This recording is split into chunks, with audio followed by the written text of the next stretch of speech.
So, welcome to another episode of Indisputable Evidence. We are back after a little bit of a hiatus. I'm your co-host, Anthony Becker, on my other co-host. Jerry Brown, what's going on? What's going on? I am a sleep paralysis demon, as you can currently tell. Sleep paralysis demon. Oh my gosh. As somebody that's dealt with sleep paralysis, yeah, I don't think that's something I would joke about. No, that's not fun, brother. That ain't. Bro, I was joking.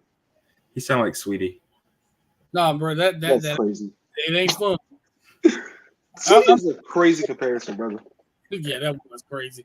But I'm here to tell y'all, sleep paralysis, if you've never dealt with that, count your blessings, seriously, because that is scary. It's actually really scary when it happens to you. It's scary. Anyway, I'm sleep paralysis demon that was ready to talk about sports after a long time. How y'all doing? Blessed, man. Blessed, highly favored. I already know. Yeah, I am as well, although kind of going to start this off in kind of a somber note. Classmate of mine that I graduated with found out earlier today she passed away yesterday from what I heard was kidney failure. And her name was Tennessee Lewis. And yeah, I just want to say thoughts and prayers with her and her family, man. It's tough, man. I mean, went to school with her 4 years high school with her. Just a great person for real. Like real popular with everybody. Everybody loved her, and it's just one of those things where it was just shocking. Like somebody told me, I was like, "What?" And then I saw posts from one of her family members, and it's like, man, like wow, like just totally unexpected. Yeah, man. My condolences, bro, for sure. To the family and you as well. Appreciate it.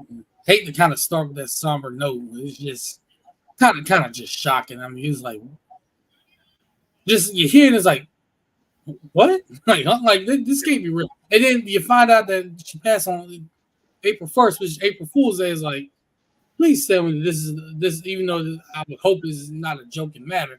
Please tell me this is a joke because, but it wasn't. So, rest in peace and thoughts and prayers to her and her family, man. Yeah, man. Also, rest in peace to Miami Dolphin legend who I grew up watching, Vontae Davis. That was crazy to hear about, but that's just circle of life, man. So rest in peace to him. My condolences to his family, Dolphins community, every team he played for sure. Dolphins, Colts, and Bills, man. I mean, yep. That was tough to see. I was like, what? Whoa.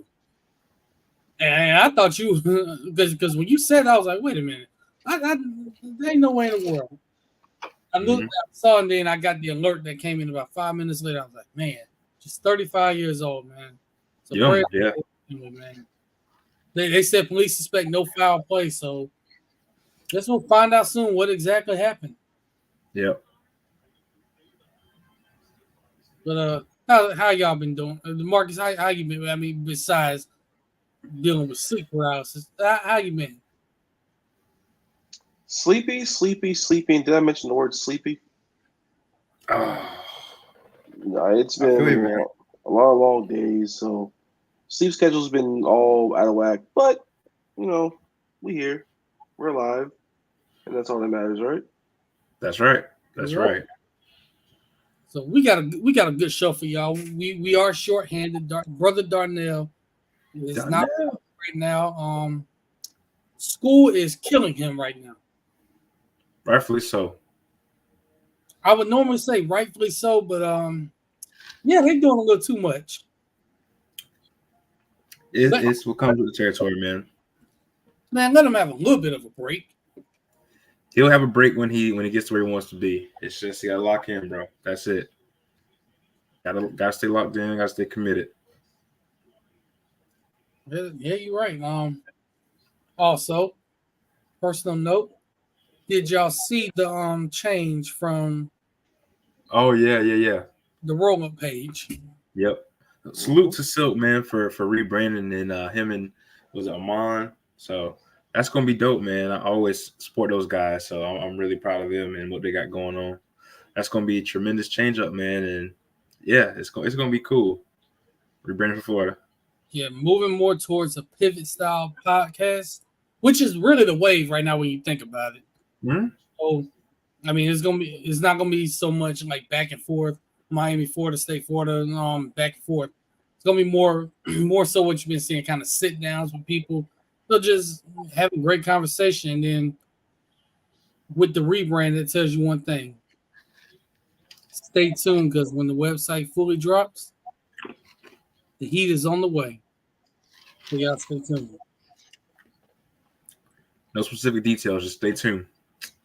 Yeah, when you see it, you'll see. You'll know. But That's right. yeah, we got a lot going on tonight. We haven't been on in a while since then. Free agency in the NFL has happened. A lot of moves, a lot of interesting moves as well. You got the NBA playoffs starting to heat up. The NCAA tournament for both the women's and the men's has been outstanding and fun to watch. Even though certain team in Gainesville, Florida, got robbed in the first round. I mean, but I digress. They got robbed. Got robbed, and the referee crews for both of those games were immediately removed right after those games. The season was over the week before, if we're being honest. No wrong. Yeah, that was tough. That was a tough time to lose, bro. Lose a guy like that. I mean, it was just tough. Yeah, going into a tournament when you need all the ways you can, and when your starter cooks his leg, it's kind of tough to recover from that. They did the best they could, but against a team that could score who had to play again? Colorado. So in Colorado, you need all hands on deck, and they tried their best. God bless them. You could tell this effect was just too much to overcome from a defensive standpoint inside. Now, Granted, the referees were the referees, but we just couldn't handle them inside. It was what it was. It was a tough way to go out.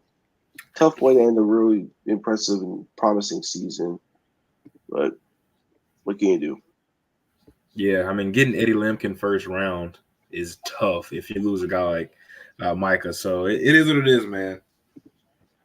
Yeah, and guess what? Eddie Lampkin will now be playing for the Syracuse Orangemen. He just committed to them actually about 25 minutes ago. Hey, New York Eddie's going to be crazy. It's going to be so funny. And I think he's from the New York area, so I think that kind of a little bit of a reason to go there. But it's a good spot for him. Good spot for him. Speaking of which, former Syracuse guard Jerry McNamara is now the head coach at Siena. So shout out to him for getting that job. Hopefully he can turn that program around, and we'll see what he can do as a head coach. Shoot, man, since we already talking about basketball, college basketball, let's just go ahead and get into it. We're going to wait, but let's go ahead and get into it. No, we got to wait for that one. You got to wait for that. We're going to wait for it? Yeah. All right. I'm cool. Because like I said, we didn't do free agency when it happened.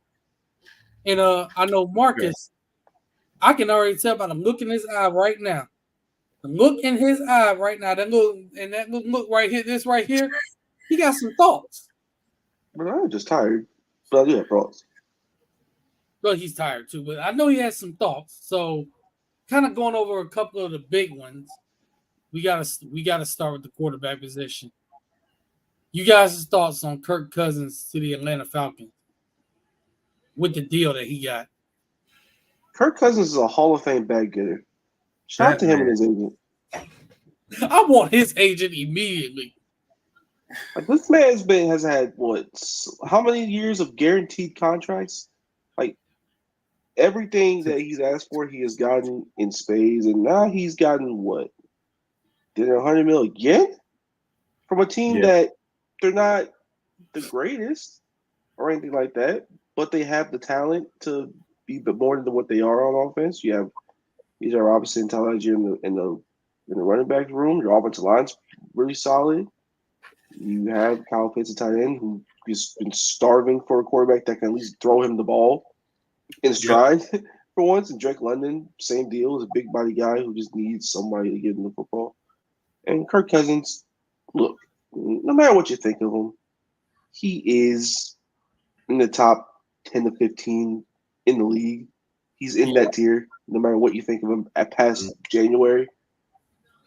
Yeah, most 25 teams in this league would probably kill to have Kirk Cousins as a starting quarterback, or at least would not mind it. So good for Atlanta. And this division is not exactly murderer's row here. It's the NFC South. right. Who the quarterbacks in this division? Yeah, his goal should be, and the Atlanta Falcons' goal should be, make sure Tampa Bay doesn't win it again.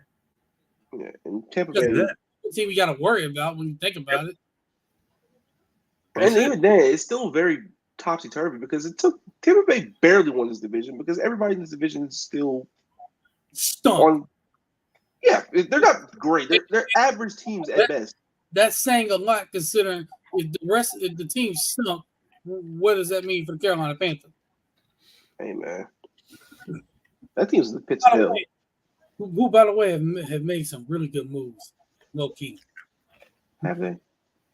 They kind of have, but if you look at the Falcons, the only thing they were really missing was a competent quarterback. They have one now. The defense was actually pretty good last year.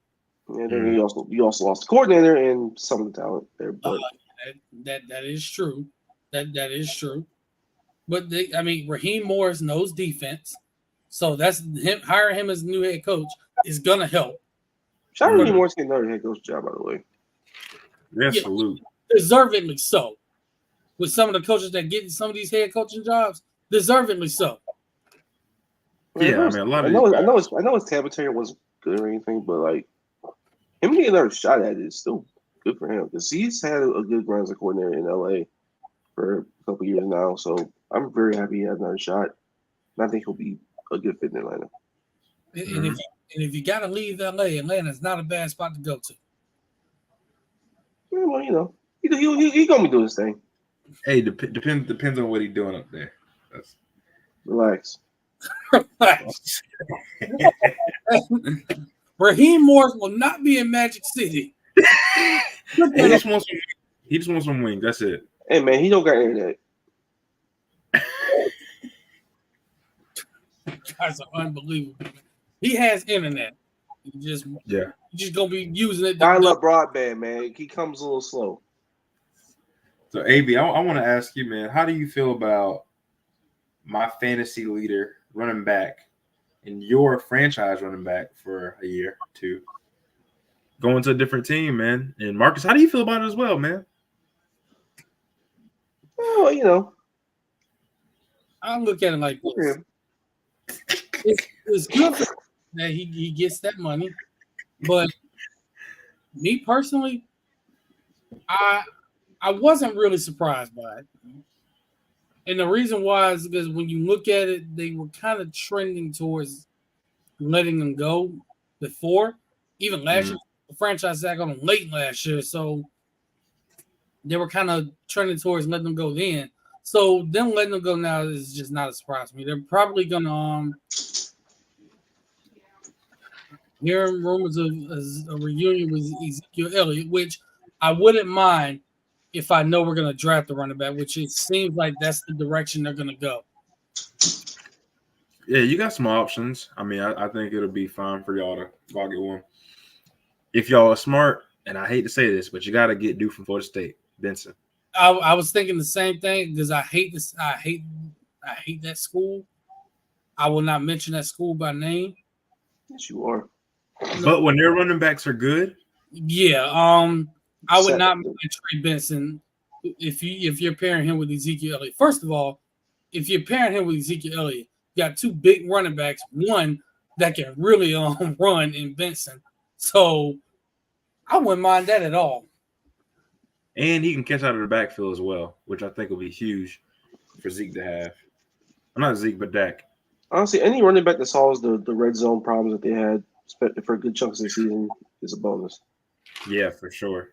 Because there's a lot of times against my Dolphins, you know what I'm saying? You get into the red zone and you just can't finish the mission in the red zone. So that'll be huge for y'all. Yeah, I wouldn't mind having a guaranteed 12 to 14 touchdowns in the red zone back in my backfield. So Mhm. That's fine with me. I would, and me personally, I felt like after we released Zeke last year, part of me felt like if they're not gonna go get a top-notch running back, they probably need to bring him back. But they didn't do that. So, Yeah. but now they have a chance to correct that mistake, which it looks like they probably will. So we'll see what happens. We'll see what happens. I like the Eric Kendricks move, by the way, at linebacker as well. Guy that knows Mike Zimmer's defense. Linebacker was a problem for us last year. Mike Zimmer in 2024. Welcome back. And the linebacker that I'm looking at really, because actually Leighton Vander had to medically retire. So Oh, yeah. Yeah, the neck injury was it was too much. It just wasn't gonna work at this point. Like Yeah. this is not worth the risk for him personally Yeah. and for the team. His final game as a Dallas Cowboy was capped off with a fumble recovery for a touchdown against the New England Patriots. So hey, what a way to go out. Two teams I hate the most, but I'll take it.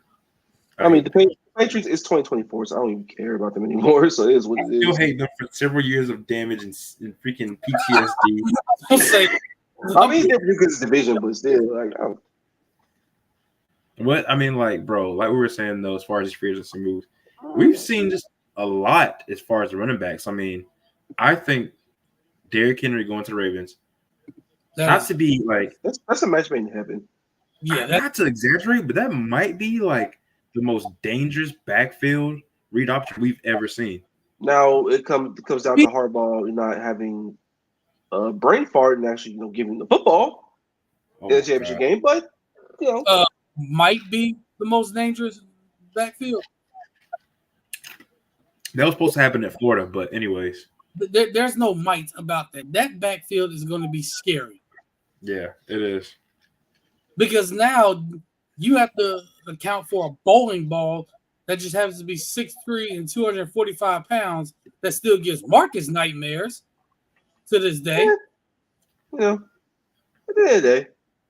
No, not just because he played for the Titans, but because you actually had to attempt to tackle him. And I do mean attempt. You did not have to bring it up, We could let that in the past. Let that, let that die off as a distant memory. I mean, I could have, but think about it like this, Marcus. If he wins the Super Bowl, you can say, hey, I tackled the Super Bowl champion. Except I didn't actually tackle him. Look, man, every human being that's trying to tackle Derrick Henry, their manhood has been questioned by themselves. They've been like, what Mark, is this? In fairness, did anybody really tackle him in high school? God, no. You see that film? So, I mean, see, I didn't even tackle him so much as that I happened to make contact with him, and I fell and he tripped up. Man, was it that bad? I had cleat marks on my back, but he ended up on the ground, so mission accomplished, I guess. It wasn't like Josh Norman, right? Oh, no. I'm pretty sure it wasn't that bad. He at least put up some effort.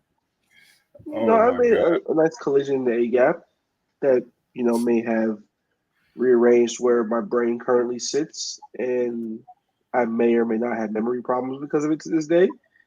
Matter of fact, where's the bottle of water I had before I came on here? Marcus did ask who Florida played, so. Hey, man. But yeah, that was one of the other big moves I wanted to bring up because I feel like not only does that, I mean, Baltimore already had a great running game, but now you add him to the backfield along with a guy like Keaton Mitchell coming back. You have, because Gus Edwards moved on to the Los Angeles Chargers. J.K. Dobbins is currently a free agent. No, he visited with the Chiefs, but we'll see what happens there.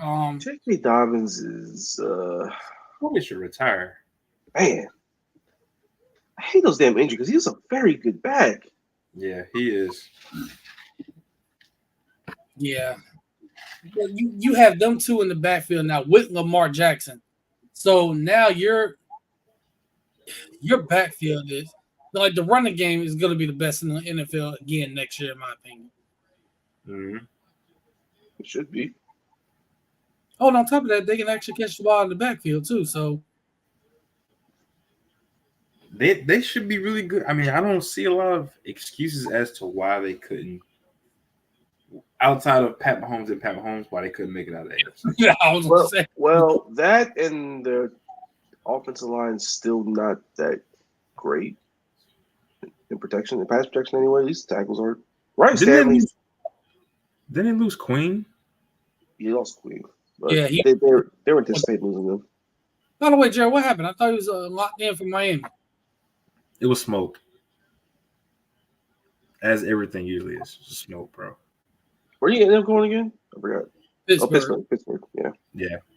Patrick Queen is a funny player. I'll just leave it at that. Yeah. He ended up going to the arrival, man. And speaking of, okay, I'll stop. Patrick Queen was about to get ran out of town until they got Roquan Smith. I'll put it that way. Still a talented player. Let's not get it twisted. But if you're asking him to call your defense, then good luck. not everybody gonna be Batman. Okay. And that's okay. Speaking of people going to rivals, though, the biggest What move. would happen free agency going to everybody's division rival? That was crazy. What Tiki Barber said? Oh, brother. Tiki Barber might want to shut up. Tikster. Tiki Torch. Because, brother, Taha. a lot of your former teammates ain't very fond of you. I'm just leaving it at that. Oh, just say it, bro. They freaking hate you, Tiki. Yeah. That's So, so is your ex-wife, but what? did you bring that up? That is crazy. hey, it's public record, ain't it? Blow, man. You ain't had to do that. That was a low blow. But yeah, Saquon is going. And how do we feel like that backfield read option lines up with?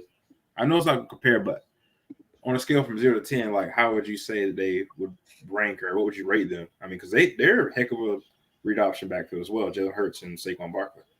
Like 7.5 to 8. It depends on how, but about 7.5 to 8. Yeah. They don't redo a ton of read option. But it's more RPO based. The only problem is it's gonna be very funny to see his running back his touchdown numbers go down because all the touch pushes are gonna probably do. It is. See, not just that though. Who the hell replacing Jason Kelce? Yeah, you got that right. I mean, they had to replace him at some point, right? Yeah, and we're gonna see. I feel like I don't know if they plan on moving Dickerson back to his natural spot and just putting him in a guard there. I think they did. I think they are going to do that. Yeah, because they drafted him just to play him somewhere. Because you play him a guard for a couple of years because he's too talented to not play, especially if he was fine coming off the ACL. But you still have Kelce, so he can play and also learn at the same time. And then when the time comes, put him in his natural spot and get another guard from there. Cam, what's going on? What's happening, man? Our guy Cam and T Podcast, whose show I did watch tonight. Shout out to y'all for another great show. And my brother, that profile picture, we got to talk about that one. Hey man, he killed his thing. No worries. No, it's fire, man. It's fire. It's fire. It is. I just want to know the front.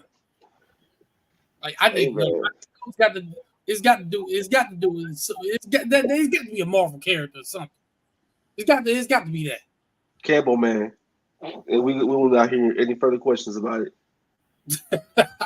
Yeah, but shout out to Cam, man. Shout out to Cam and Tony. Another great episode from them tonight.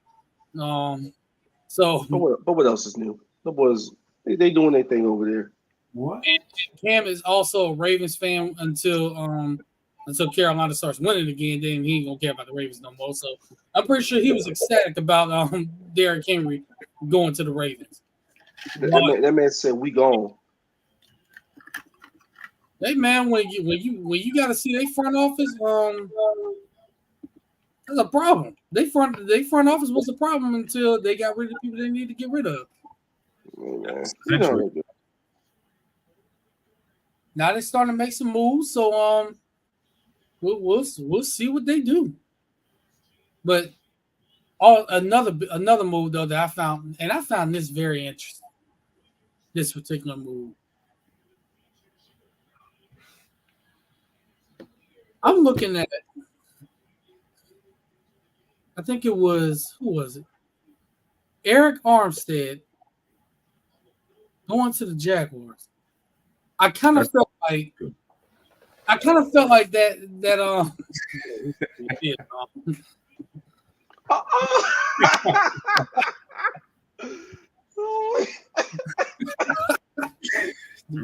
this is temporary until Carolina starts winning again. Give it about 3 years. Give it about 2-3 years. Give it about 2-3 years. We'll be back. Yeah, but we just waiting for y'all to get right until the time right. You know, like shit. He's like, you need some time apart. You need to get right. You need to get your mind in a good headspace. That's what this is right now. It's gonna happen. Just waiting for them for the time to finally be right for them to come back together and start anew. I'm trying to give full on relationship advice right now. That's what sometimes we have to do when you deal with toxic relationship with a crappy football team. Correct. I've been there. That is true. That is true. But Eric Armstead leaving the San Francisco 49ers, you kind of felt like for the last couple of years that it was trending in that direction because they can never really get a contract going. And he literally just said it. Look at this. He literally just said it. Exactly. It's all apart. There's see other people right now. But you kind of felt like it was trending in that direction. Those two kind of separating. So, Marcus, the floor is yours. Go ahead, brother. Oh my God. He's 6'7", 285 pounds. A solid pass rusher from the interior. Oh.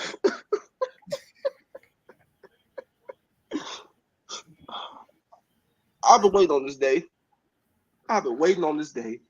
Now, granted, some injuries that we have to discuss. Like he had a meniscus tear and he had a lingering foot issue for a little bit there.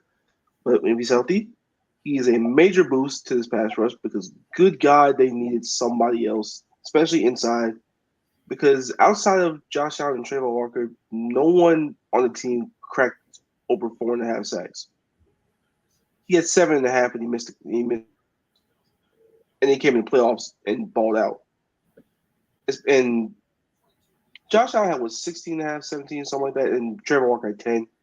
Both walk into like 3 or 4 extra if they had any interior push whatsoever. And Armstead, if he's still able to produce at a high level, which every indication says he is, they're both in for very good seasons themselves. Pass rush is better. The run defense is in a better place, and they need some leadership in that room badly after what the hell happened down the stretch last season. So, great move. Didn't overpay for him either, so that's great. And I'm a happy man. I am a happy man. I mean, if y'all would have saw in the group text what this man said, once we put that notification in the group text, the man felt like a kid on Christmas morning. I don't blame him. I ain't felt like that in a long time, man. I was just so happy. Then again, he's also probably the only person on earth that doesn't hate Trent Baalke because she drafted him. There's that. Trent Baalke, see what I mean?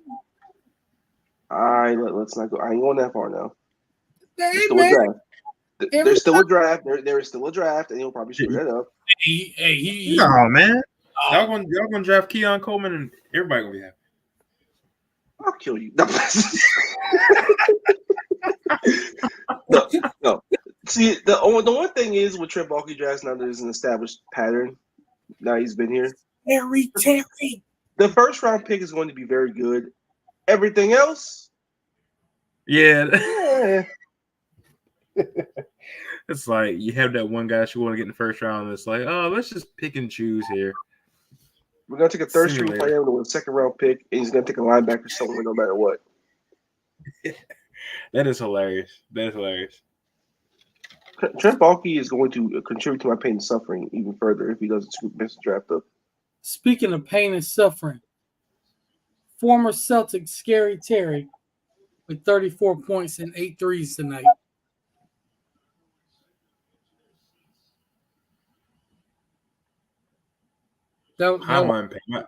My team has doggone like nearly 60 wins, bro. I'm really not stressing about Scary Terry.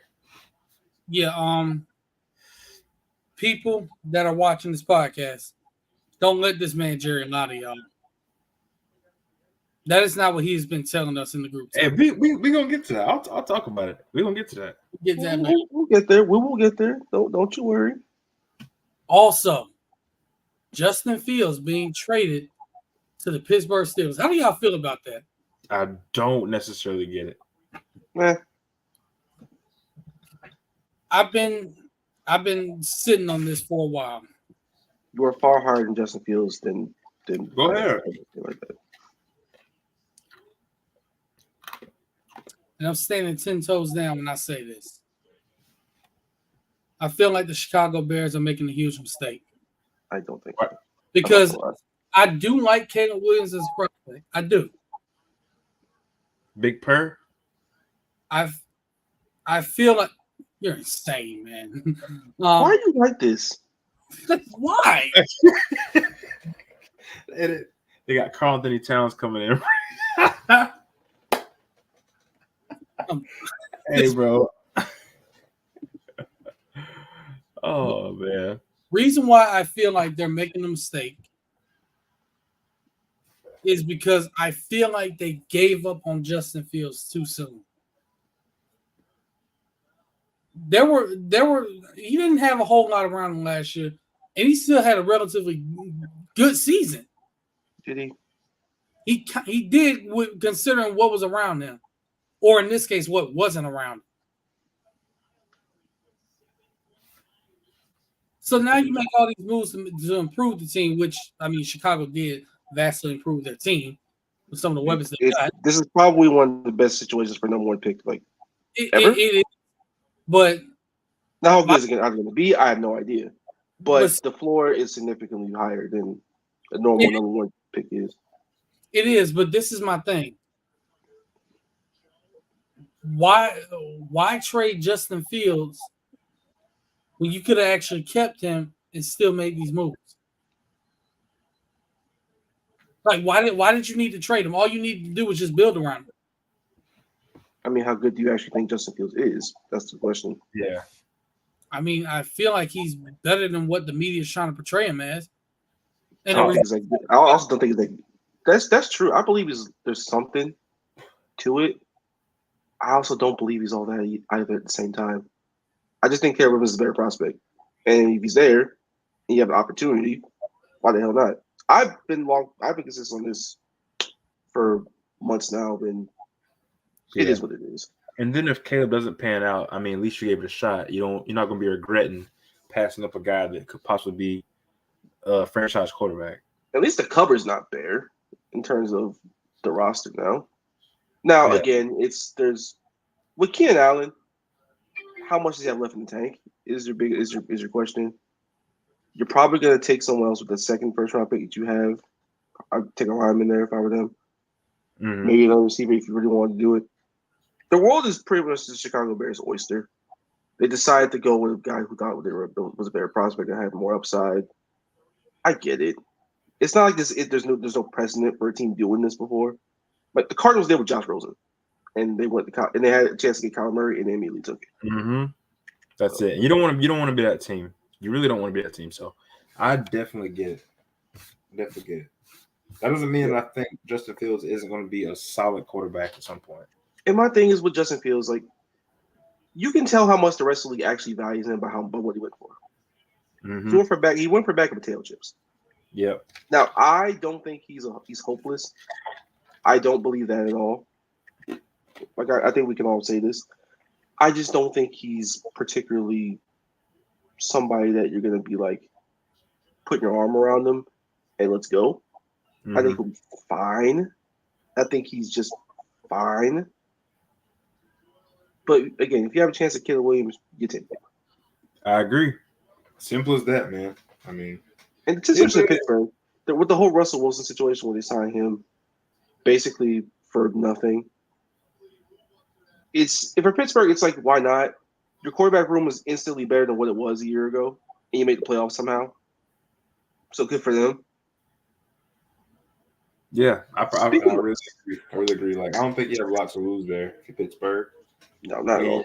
You can build and say like Russell Wilson does teach Justin Fields like, oh, this is the way of the league. You know, this is what I did to be successful. This is how you be successful. And Fields takes it, and he runs with it, and he does well. I'm sure Russ wouldn't even mind, you know, not having the ball in his court completely anymore. He's past that point of being franchise guy, you know. So yeah, and the way the contracts and everything is set up, Justin Fields, if Russell Wilson is terrible for half the season, is going to be the quarterback very soon. mm-hmm.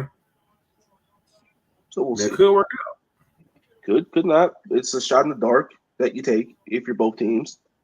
So I think both will be fine. I think both will be happy in their decisions, and Justin Fields will have a solid career in Pittsburgh, I believe. Again, he ain't like he's in the middle of nowhere. You have a good-ish offensive line. You have good coaching, good defense. George Pickens, if his head's on straight most of the time, he'll be fine. He'll live. He'll survive. He got a lease on life. Should I get controversial again? You always do, so. Brother. Always? Yes. Okay, maybe I do. Hot take. If I was the Bears, of course, yeah, in this case, I'll take a quarterback. But I don't know if Caleb Williams is the quarterback that you get. Please don't overthink this. So who would you get? Jaden Daniels. I knew you were going to say that. Oh, my God. What are we doing? No, I mean, I feel like he brings a little bit more of a different dimension to that offense. Such as? Ability to run. Bro, first of all, did you see it? Did you see the hits Jaden Daniels took in college? I mean, not the most 2 years. No, we barely saw him get hit. Not against us, because we can't tackle anybody. Yeah, we can't tackle nobody. Well, of course not against us. He set records against Florida. So, I mean, all I'm saying is, look, man. Was there any green on his uniform that night? Because I just all white. It looked fresh. No. The only green was him hitting the end zone. His uniform looked the way it looked when he went out there for pregame warm-ups. That's pretty much how it looked. At the end of that was a disaster. So, but his ability to run, ability to throw the deep ball, the fact that I feel like he's a little bit better at reading the defense than Caleb Williams, because you're not going to see him make some throws where he's trying to do too much. I think the offense Caleb Williams ran was also kind of stupid because it was literally just sticks the entire game. Okay, Lincoln Riley does need to update his offense a little bit too. I do agree with that. Yes. Because late in the season, well, not just late in the season, but it really started towards the end of last year. Teams started picking up on your stuff, man. Because he had to drop 40 points every game because defense couldn't stop us if they tried. And the offense, again, was kind of simple. But a lot of this, I really think you're severely overthinking this. Caleb Williams can do all of these things too, and better. Like, let's not do this, please. It's one of those things where he's been there for a year. We all know he's going to be no one pick. We have time to think about it, and people get crazy. And he's stronger. I like Jaden Daniels. I do. I'm not going to overthink this. Honestly, I'd probably overthink another quarterback more. But anyways, I'm not going to speak on it. If you say Drake May, I swear to God. No. I like but Drake, man. Don't get me wrong. but Drake May could be one of those guys, sneaky, like he's dang, like we figured he'd be talented, but then he ends up being like. Wait, hold on. I take that back. Hold on. I know exactly who you're talking about, Jerry. Speak on it. No, bro, I'm not gonna say nothing, bro. Speak on it. Speak on it. No, because it's part of the reason why I felt like we should talk about this because this needs to be spoken on. Look, first of all, single year this happens. You know exactly what I'm talking about, Jerry. So let's speak on it. What you talking about, bro? What are you talking about? The over of a prospect that should not go as high as they think he should go. And in this case, that prospect is JJ McCarthy. No. Well, you know. I think Penix is going to be a monster. This is Mac Jones getting drafted in the top 10. Did you guys not learn from that mistake? I'm not a no, fan, because NFL teams never will, because this is a quarterback-driven league, and if you don't have one, you're going to do everything you can to get one, and sometimes you get desperate to get it. And if you're not bad enough to land the top of the crop in a quarterback class, especially one as talented as this one, you overthink. And GMs will always talk themselves into a guy. Yep. Instead of just believing what they're seeing. Do I believe JJ McCarthy is a talented player? Yeah, I do. He does have the arm strength. He's a great athlete. I don't know how good he actually is because he wasn't asked to do anything. My point exactly. But it doesn't mean he can't be anybody. It's just he wasn't asked to be a damn Would you superstar. draft this guy over Penix, Drake May, Caleb Williams, David Daniel? No. Like, guys, we saw do the work. You know what I'm saying? I would draft them over Bo Nix. Okay, relax. No, I literally wouldn't. I would take him over Nix. No. There's a reason why. Yes. Okay. Yes. We've seen from Bo Nix and we've seen from JJ McCarthy just had to hand the ball off 40 times a game. And it's not like when he was asked to actually throw it, he was fine. And yes, 2 All-Americans because Donovan Edwards is going to be an All-American as the full-time starter next year. You see, I believe the thing is the traits translate a lot better for McCarthy than they do for Nix. I agree. In terms of arm strength and some in his athleticism. But who knows? We don't know until these kids get there because they're called prospects for a reason. Mm-hmm. Let me say that one more time for the people listening. They are called prospects for a reason.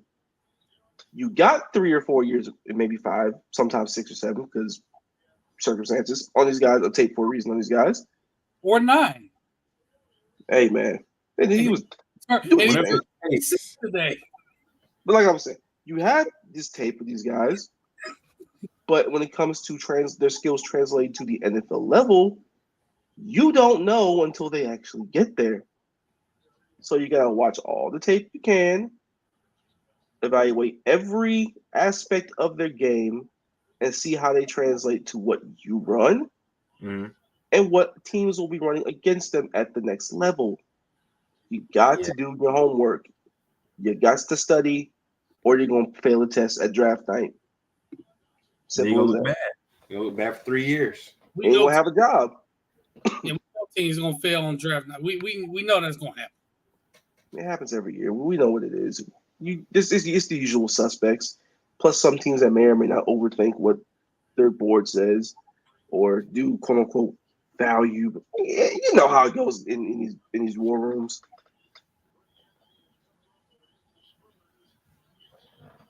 Yeah, I mean that's just me. I just feel like he's being overhyped. I mean, I get it. I get why people like him, but I kind of agree that this is Mac Jones all over again. At least Mac Jones threw the ball a lot in Alabama. He just threw the guys who were wide open because, duh. I mean, yeah. They just never asked JJ McCarthy to be a superstar because he didn't have to be. And that's okay. Don't get me wrong. I do think he does have transferable skills at the next level. Yeah, his instincts are good. It is the definition of a projection. He is a projection if I ever saw one because you don't know who's going to take him. You don't know how it's going to relate. You don't know if his arm strength is going to be there. He was a bit of a risk taker. When the times he did get to throw the ball, he was a bit of a risk taker. Sounds like a guy that's playing out of the NFL now that got drafted by the Panthers. Relax. Dang, bro. Yeah, you didn't have to go that far. But again, Yeah. I like the kid. But we won't know until he ends up on a team. Whoever that team is that decides they want to take a chance on him, God bless you. Well, I feel like he needs to sit for a year or two. Like he needs to sit for a year or two to develop a little bit more. I don't feel like, because some teams are going to draft him to immediately be their starter, and I feel like no, it's not. Does not need to do that. I feel like that's not gonna help him at all. Because if you do that and then he's terrible, now people are gonna be questioning the organization. What the heck were they thinking taking this guy? Yeah, and you don't want that to happen. You want him to sit behind a quarterback that's really good. Well, maybe not really good. Well, how can I put it? Serviceable. Serviceable. And develop more, learn. That way, and guys, if y'all are doing this, please don't use the Patrick Mahomes example because that is not the same. Yeah, that's not the same thing. That is a rare case. Patrick Mahomes is so rare, bro.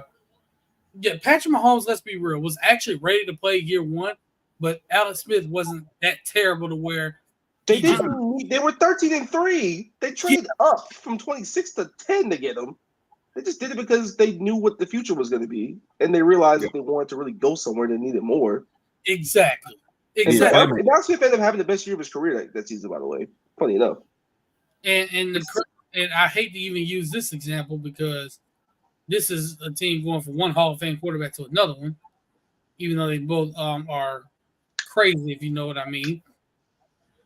Look at it more so as the Packers going from Brett Favre to Aaron Rodgers. How long did Aaron Rodgers sit to learn, and then as soon as he started playing, we saw what he became. And look at the next then, like, what was Brett Favre actually teaching them? If we hear some of those backstage those stories, a lot of that was basically them just saying Brett Favre is a mercurial case. He's in his mid-30s. Let's prepare for the future now instead of prepare for the future later. He's right there. Why the fuck not? Take him. Mm-hmm. And Brett Favre played what, 3 more years? 2 more years? Right. 2-3 more years before they traded him or let him go, and then decided, hey, Aaron's our guy now. That's what JJ. They're doing it right. He needs. He needs to be in like a Jordan Love situation as well. I do believe at times the whole like sit for a year thing is a little overblown with players because let's face it, you don't get drafted in the top 10 to not play. You don't. And some guy, if you got it, you got it. If you don't, oh well. Some guys learn by just playing. Some guys do need to, take a step back. It depends on the player. You gotta be, as an organization, you have to be smart about this, and you have to realize what you have, what you don't have, cater to those strengths, don't hide the weaknesses, accentuate those strengths, like I said. Build the rest of your draft around said quarterback if you're going to take one high. And don't screw any of those picks up. Actually plan. Right. Know what you want to be. Know what you're going to be for this time being. Conduct your draft that way. Conduct your entire offseason in general that way. And go from there. If you don't, you'll be back in that same spot the year. Right. Looking at you, Jaguars, who end up with number 1 pick after drafting Trevor Lawrence anyway. Yes, I thought it.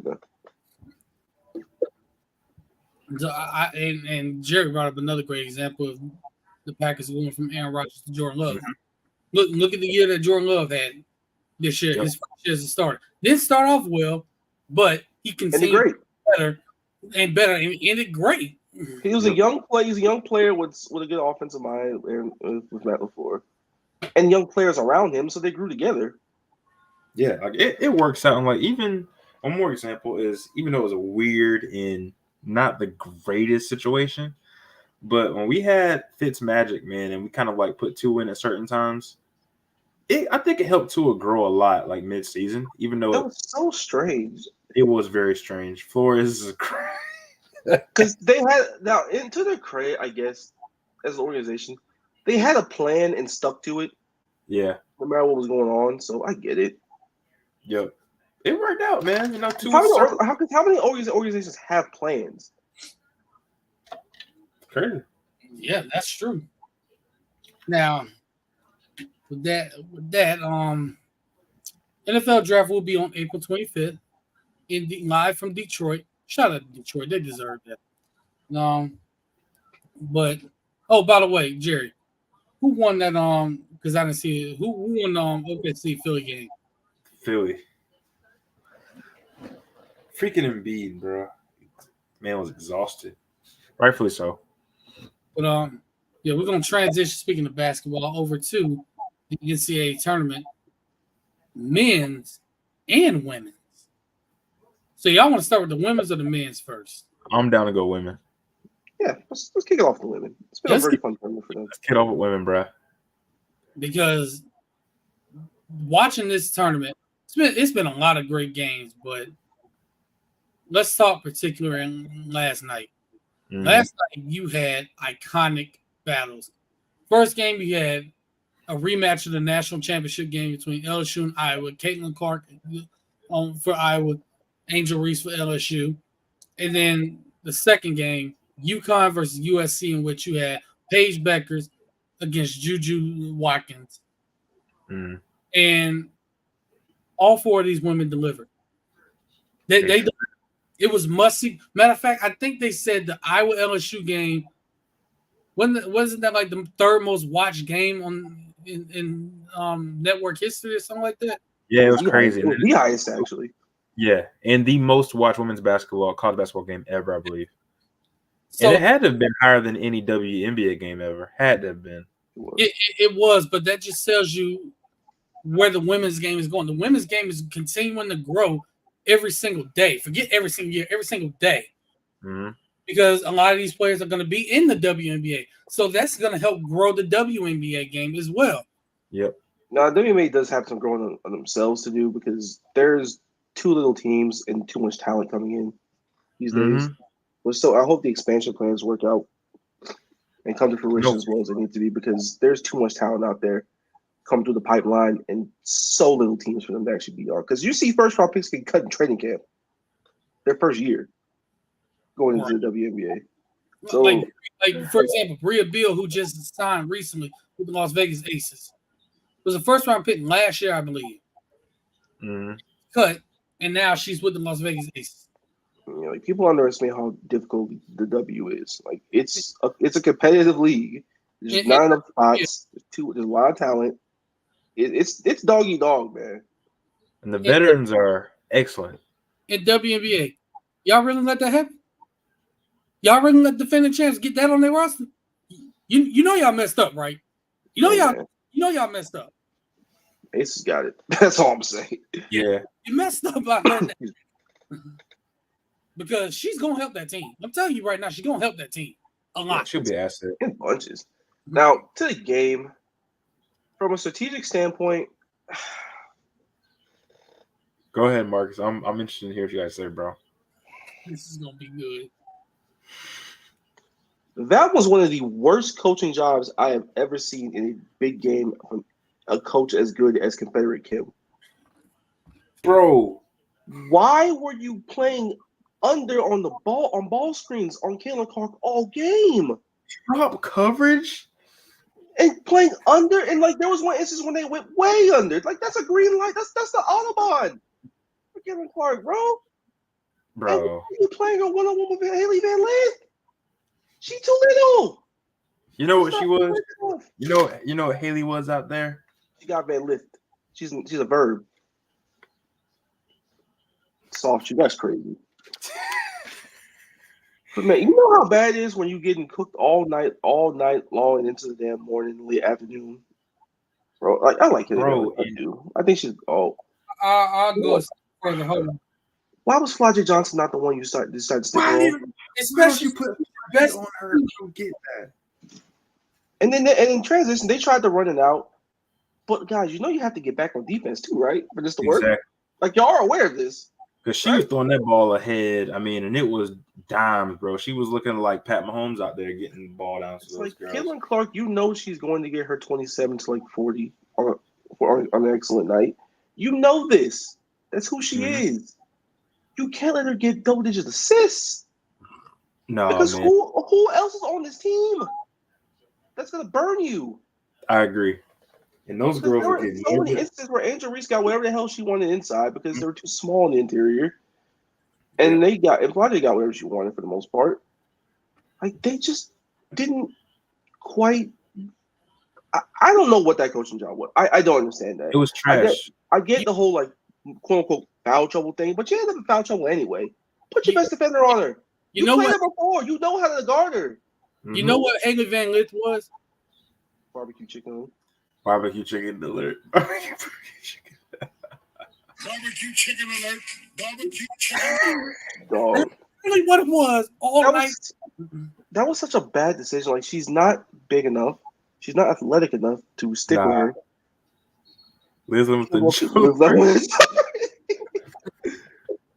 Jesus Christ. Hey, what Haley said? Haley was like, I can't. What you want me to do, man? Yeah. At the end of the day gonna end, bro.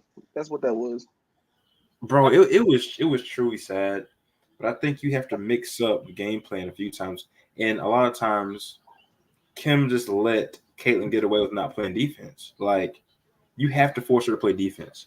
You have to get her in foul trouble, tire out a little bit so her shots aren't – because she was going down the court not even tired, just getting whatever she wanted, playing around the high pick and roll. I mean, everything she wanted. Inbounding the ball, getting passes. I mean, just craziness, right? So Kim did a pretty bad job, in my opinion, not switching up personnel, putting different people on her, doing cross matches. It was really bad. It was really bad. When they actually did try to make it was far too damn late. She was too much in the rhythm by that time. There was nothing to do to stop her. 2 shots go in, it's over. It's over. Yeah, right. Because there was a stretch where they did end up taking the lead. I want to say in the first quarter after the timeout they took. Angel Reese was out there, and then the injury occurred, but she managed to go back out. She had a great 20 rebounds. Ball. Oh, she had a tremendous game. She played the game 2 ways. I mean, she was doing a good job. She did what she needed to do.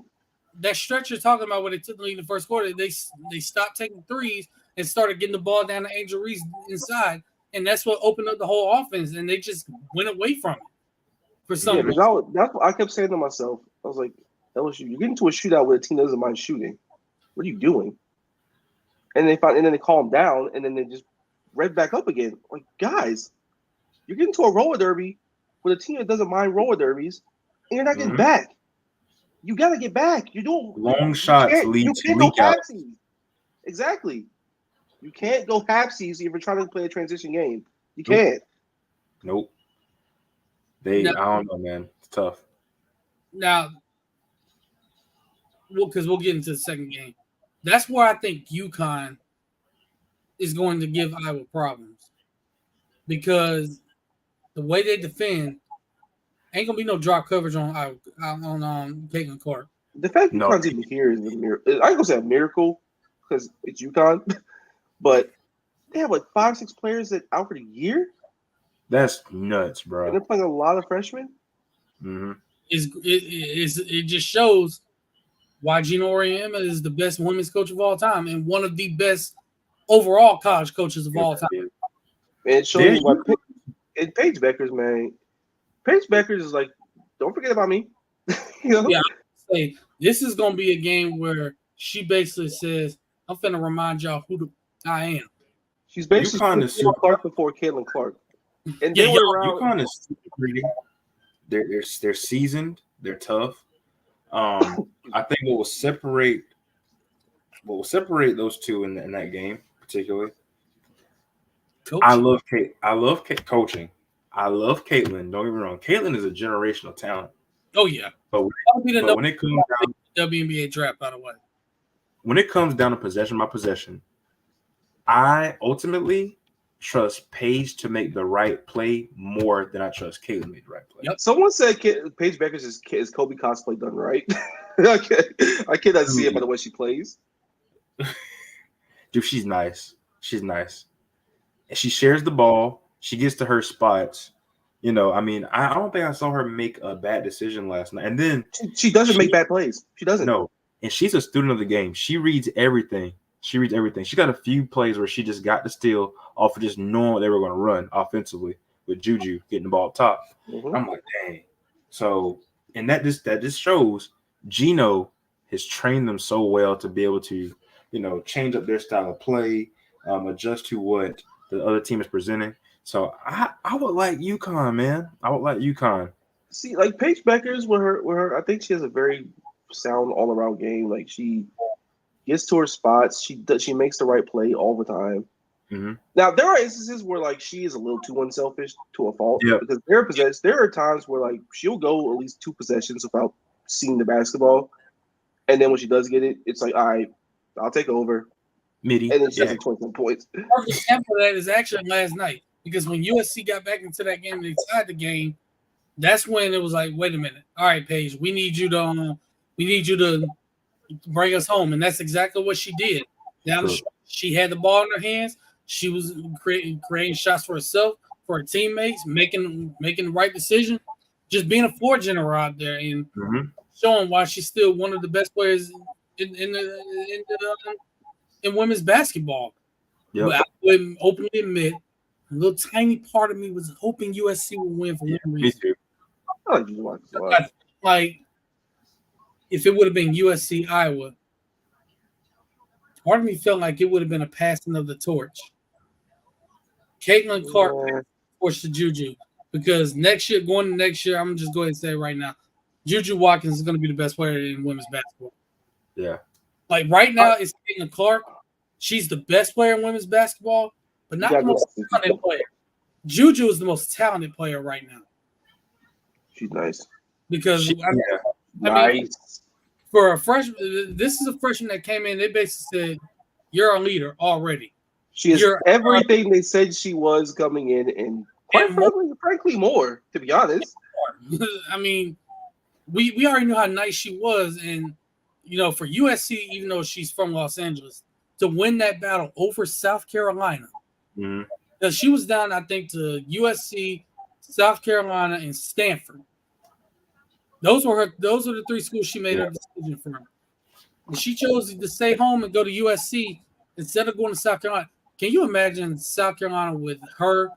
And then it was another high-profile freshman that I can't pronounce her last name, but she made the crazy layup against Notre Dame in Paris. And you got Raven Johnson still there, like being that presence there for him.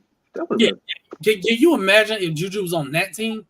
Hey, dude, look, watching Juju, the way she moves. Smooth, bro. She's very smooth, bro. Her body control when you get into the cup is second to none. Did y'all see the transition layup that she made, bro? And she was like tumbling over somebody. I was like, she reminds me of a woman ant. She has a little freshman Carmelo to her in terms of how playing out the triple threat. But see, I like what he said with Anthony Edwards. I was getting ready to say that. That's kind of who she reminds me of, the female version of him. Mm-hmm. Yeah. I mean, because she's not afraid to take big shots. Nah. She gets to the rim at will. Or any shot. She, shooting is already there. And one thing that they don't talk about enough with her, she's a passer. Pass the ball is so top notch. Her IQ passing is crazy. Yeah. Like that's the part of her game where like the more she plays, the more experience she gets, it'll get even better. Yeah. But you see the skeleton of a very good passer especially for someone her size. Mm-hmm. Like the only thing I will say is like efficiency could be a little bit better, but like she's 18 years old. That'll come with time. She's young. Experience. Efficiency and then applying herself on the defensive end for the whole game. I think sometimes there are lapses where she kind of falls asleep.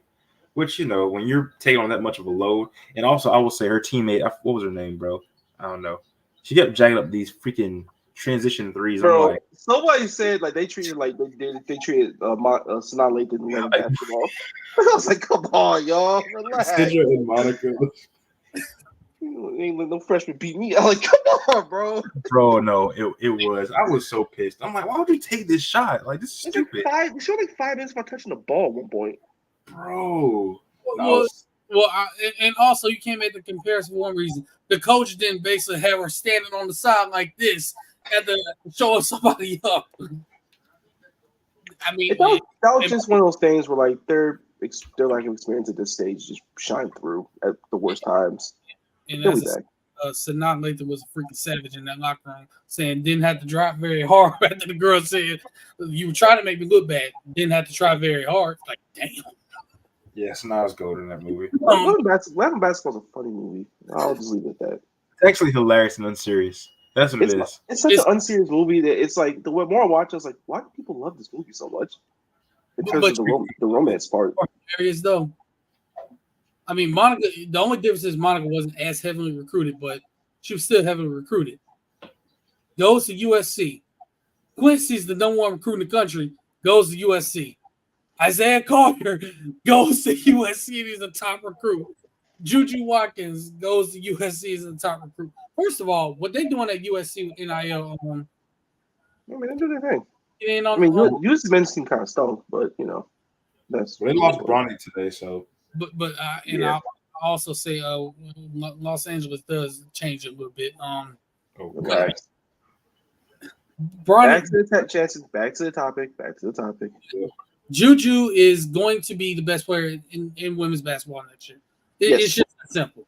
So we just kind of got to, and for her to get this team to the Elite Eight this year, that team's going to be better next year because they have the number one recruiting class in the country for women's basketball. Of course they do.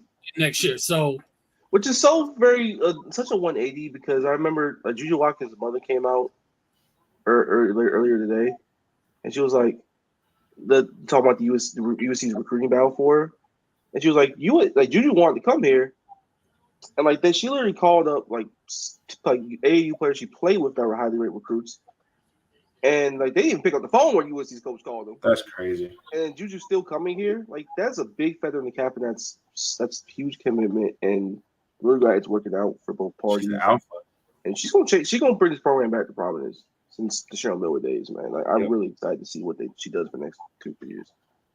Yeah, man, and they keep recruiting like they are. They won the Pac-12 for a reason. That team, well, what was left of it. Now they're going to be in the Big Ten. So, man, unfortunately, we will see her Iowa USC. Yeah, well, you know, so you gonna have a lot of good teams in the Big Ten for women's next year. So it's gonna be a fun battle. Seeing what they do. I do like that you got so many aspects of the women's game and so many aspects of what makes it great right now in deep into this tournament. So you have South Carolina, who's the big dog on the block right now. They're looming over everybody currently. UConn's the old guard. They're still kicking. Paige Beckers is still kicking. She came back with 2 knee injuries. She's reminding everybody who the hell she is. Kayla Clark's the best player in the country currently. Yep. He's the ultimate scorer, taking Iowa to places they've been before. And you got a team like NC State who made a run. They're a talented team who's having a lot of fun. So this is a very fun Final Four. I'm going to give that program a shout out right now. And really both them and UConn. Both men's and women's teams are in the Final Four. Never seen that before. We've never seen that. But I'm more so, and I hate to say this, I'm more so impressed with the men because they literally had to win the ACC tournament to even make the NCAA tournament. They had to have a guy miss 2 free throws. A guy who was an 80% free throw shooter missed 2 free throws and hit a miracle 3 to force overtime in the tournament. Right. Dog. Unreal. And now they're in the Final Four. Since that happened, they have not looked back. And just that those 2 programs, but especially NC State in general, like that is the women win earlier in the day to go to the Final Four. They got video of them watching the men's game, seeing what they do against Duke. And then they win as like this is crazy. Oh, yeah, America's favorite player on NC State, man.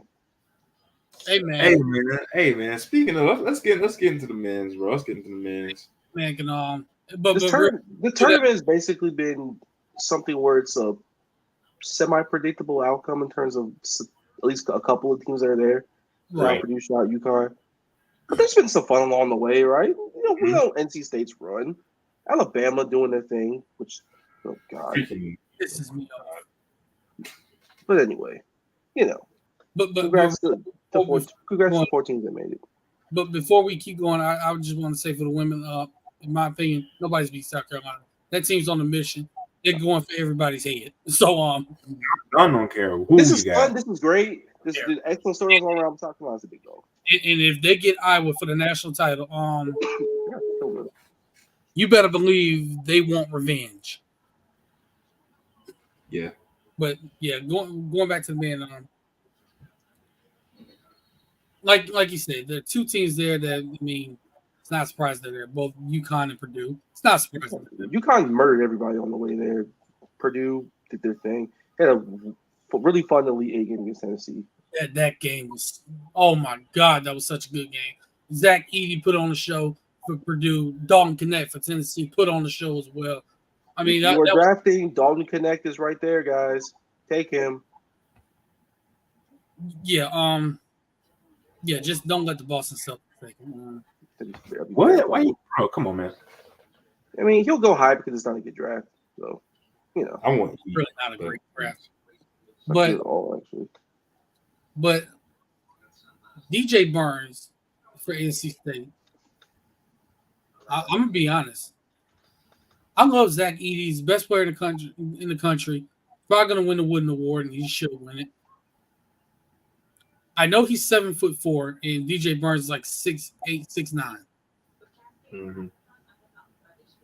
DJ Burns is going to be a problem for Zach Edey because this is a big body center that with nimble feet that can move and actually can push Zach Edey the hell out the way. He's the most. Foul trouble was going to be the thing that you're going to have to look out for. That right there's the thing. If he can do that and stay out of foul trouble. Can you pull him out the paint a little bit too? That's the other part. That's passing. That's what I love so much about him as a player. He is such a great passer out of the post. That's part of why NC State's on this run. I mean, his ability to pass out of the post to open teammates, them hitting shots. Now he's able to get some one-on-one opportunities. And when that's happened, he has taken advantage of it. High post, low post, mid. I mean, and he's a solid free throw shooter. I mean, it's not too much you can do with him, honestly. I mean, he's super high IQ, super great feet, great hands. And then the guys, whenever he gets the ball to his guys on the outside, they knock him down and they defend at a high level. And he's not too much of a liability on defense. No, he's not. So, I mean, it's going to be an interesting matchup, man, for sure. Absolutely. It's like Purdue is a very funny team where, like, they've been one of the top teams in the country for a while, but luck finally rolled their way for once.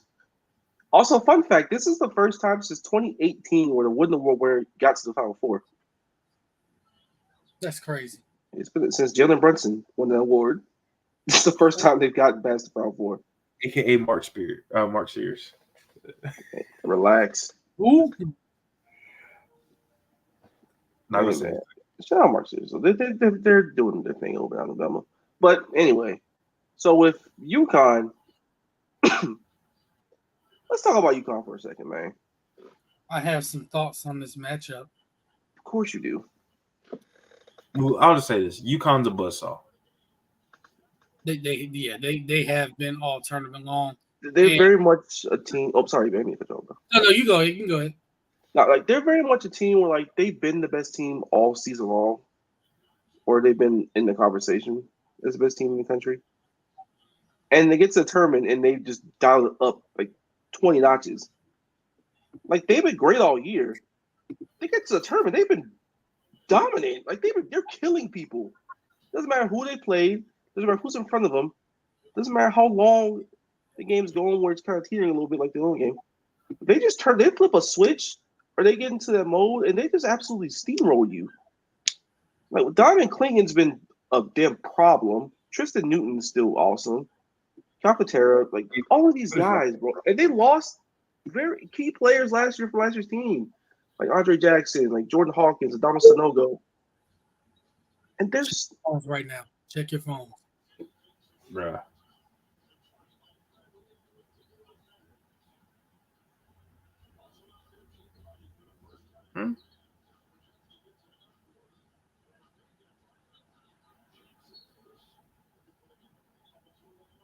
Trying to load. Oh, Bro, we all saw this coming. I that's thought not he's crazy happened. go to the I NBA. thought something crazy happened. I was scared, bro. I thought it was the NBA.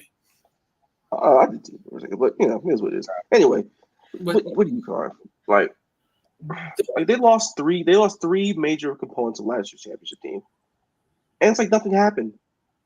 Mm-hmm. They just played. They elevated guys who were backups. I should think Klingen, for example, and it's just been business as usual. Yeah. This has got to be one of the more dominant stretches for an NCAA tournament team ever. It has From to be. from I year mean, to year play to what they've done in the tournament, like this is remarkable. it's not even close. I mean, they enforce their style of play, and then there's nothing you can do about it.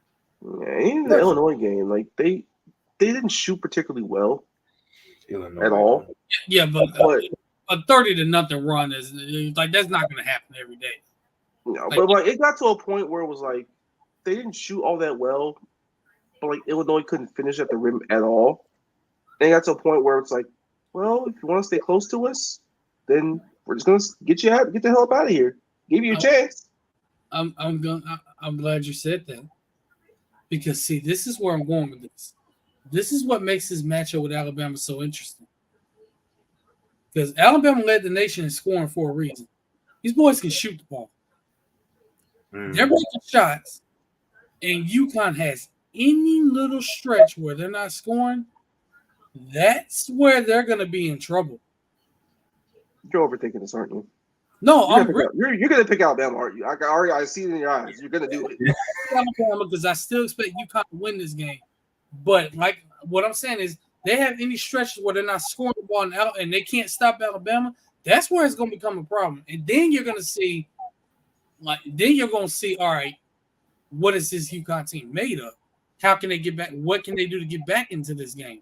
Because, like I said, Bama, they can score. Like, think about it. We're Florida fans. We played this team 3 times. In the first game we lost, it was 98-93?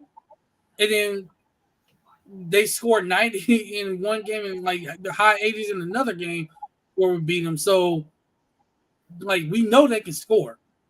Their problem has been defense pretty much all year. So Illinois. So Illinois. Yeah. But in this NCAA tournament, they played a lot better on that end. They've actually played a lot better defense on that end. They're going to need Alabama. Look, if Alabama's hitting shots, they defend. This is a lot of speculation though of if they're going to hit shots, and who says UConn won't stop them from taking these shots? Yeah, exactly. Well, hell, the way Mark Steele has been shooting, don't matter Serious. it don't matter how you defend him. He hitting his shots at this point. He thrives off getting to the free throw line, getting inside the paint. UConn, you're not going to do a lot of that. We saw from what's the kid's name, Damask. He couldn't do anything. And even the athletic kid that's in trouble with the law, he couldn't do anything either. I'm just saying, bro. Hey man, it is what it is, bro. It is. I mean, that dude might be in Terry prison. Shannon, bro. Why you had to bring that up, man? I'm just relevant. It's relevant. True. Come on, man. You can't have to do that to him, man. He have done to that girl either. Allegedly. Oh, so he entered the portal, but he also entered the NBA draft. That makes sense. But yeah, like with UConn and Alabama, Alabama's gonna have to finish around the rim somehow. Yep. And no team is able to do that at all with any real success this tournament.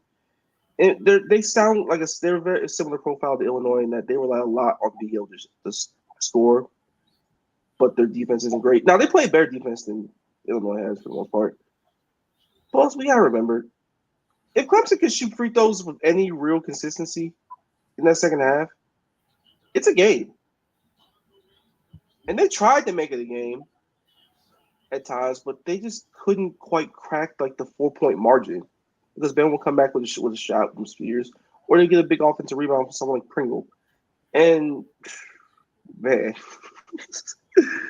North Carolina, I know y'all are sick after what happened in that game because dude had the best that game of his fucking life against them. Man, look. Oh, dang! Shout out to freaking FAU legend John L. Gave me the most exciting times of my life as an FAU basketball fan. Godspeed. Gonna look good in that amazing blue though. I don't think he can go there. Might. If he stays in college, he's going there. I don't know. He wouldn't. It's like the big guy that from FAU that entered the court. He's going to Michigan. We all know that. I think he's a Big Ten guard anyway, in terms of style of play. He would fit so well with Tom Izzo. I'm just saying. Man, it's not going. Come on, man. I'm just saying. That would go kind of crazy though. That would go crazy. Yeah. Imagine Tom Izzo and Janelle Davis in March. Come on, bro. Everybody gonna be sick. Like, they'll be like a 7 seed and they'll make a run to the Elite Eight or some shit like that. Yeah, that would be fire. But like I fully expect UConn to win this game and win it by like 8 points. I think UConn is. I think UConn and Purdue both win. I'm not as confident in Purdue, but I think they'll come out with the victory. I'm pretty confident in both of them, to be honest with you. Yeah, NC State's just. Whoa! Did you say you're not confident in both teams winning? Who, me? Marcus. No, I'm very confident in both of them. Oh. Yeah. Oh, so I know you ain't say all that now. All of a sudden you ain't confident that they win. Oh God, no! I'm not overthinking UConn. Y'all know me. I am not overthinking this stuff. Like UConn's been the best team in the country all year. They're going to continue that way. And Purdue's been like second or third all year. They're probably going to. Why I gotta be overthinking stuff for saying? What you overthought about Arizona, AV? I don't remember nothing about Arizona. Told you. We tried to tell you. I tried to tell you. I don't remember anything about Arizona. I don't remember anything about Arizona either, considering how they played. Tennessee. Trusting Caleb Love is crazy. Caleb Love has never met a shot he didn't like. He also, I ain't gonna get into other stuff, but you know, I was focused on Tennessee and waiting on Rick Barnes to completely fail in the tournament and lose again. Now he didn't exactly fail. Purdue just he did all right. Yeah. Purdue just flat out took the game. He didn't exactly fail. But you know what though? He said, "Take us." Tennessee was without Vescovi, right? I don't think he started, but I think he played a little bit, didn't he? His game. He played in the Elite Eight game, but I don't think he started. No, he didn't start. He was sick and all that stuff. So they brought my thing. Like, nah, like most of the teams I had circled on Fraud Watch came to fruition. I'll just leave it at that. Purdue did their thing. Tennessee made a run. But Arizona, oh my gosh. I think we had North Carolina in that fraud category too, though. I have a fraud category, but I had them as depending on who they get, they could maybe run into a problem. Which was Bama. I thought they were going. They had that game too. What happened? Now, what the hell was that dude thinking with taking that shot that deep in the shot clock? He wasn't thinking. Bro, it's 14 seconds left in the clock. Just run, set. Their shot selection. They were taking bad shots almost all game. Like honestly, Caleb Love and RJ Davis need to have a therapy session. God, they really do. They really do. Because that was just. I think they were both like 0 for 9 or something from 3. They were building public housing. All the bricks they put up. Moses rebuilding Chapel Hill. I mean, like, golly. They're building an extra seats in the Dean Dome.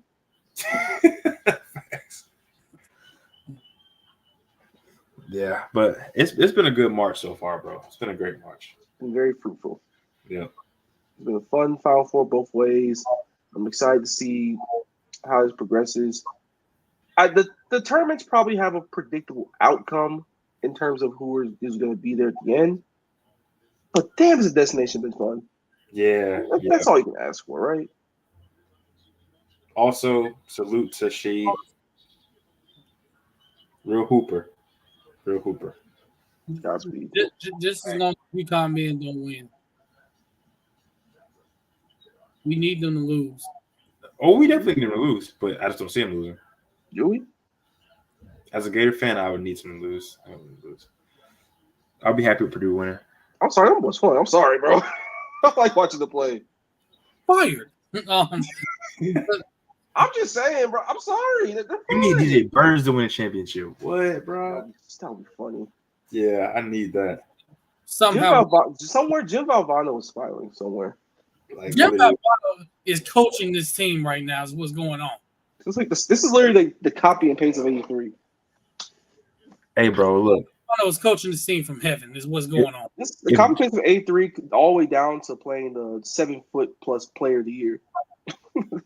If Joker likes your game, you're certified. Yes. Yeah, he's certified now. Yeah. Now speaking of Joker, the NBA playoffs, they're coming up soon. With less than 10 games left in the season. Boston has already clinched number 1 seed in the Eastern Conference. The rest is up for grabs at this. Well, in the East, number 2, I don't think that's really up for grabs. I mean, it kind of is.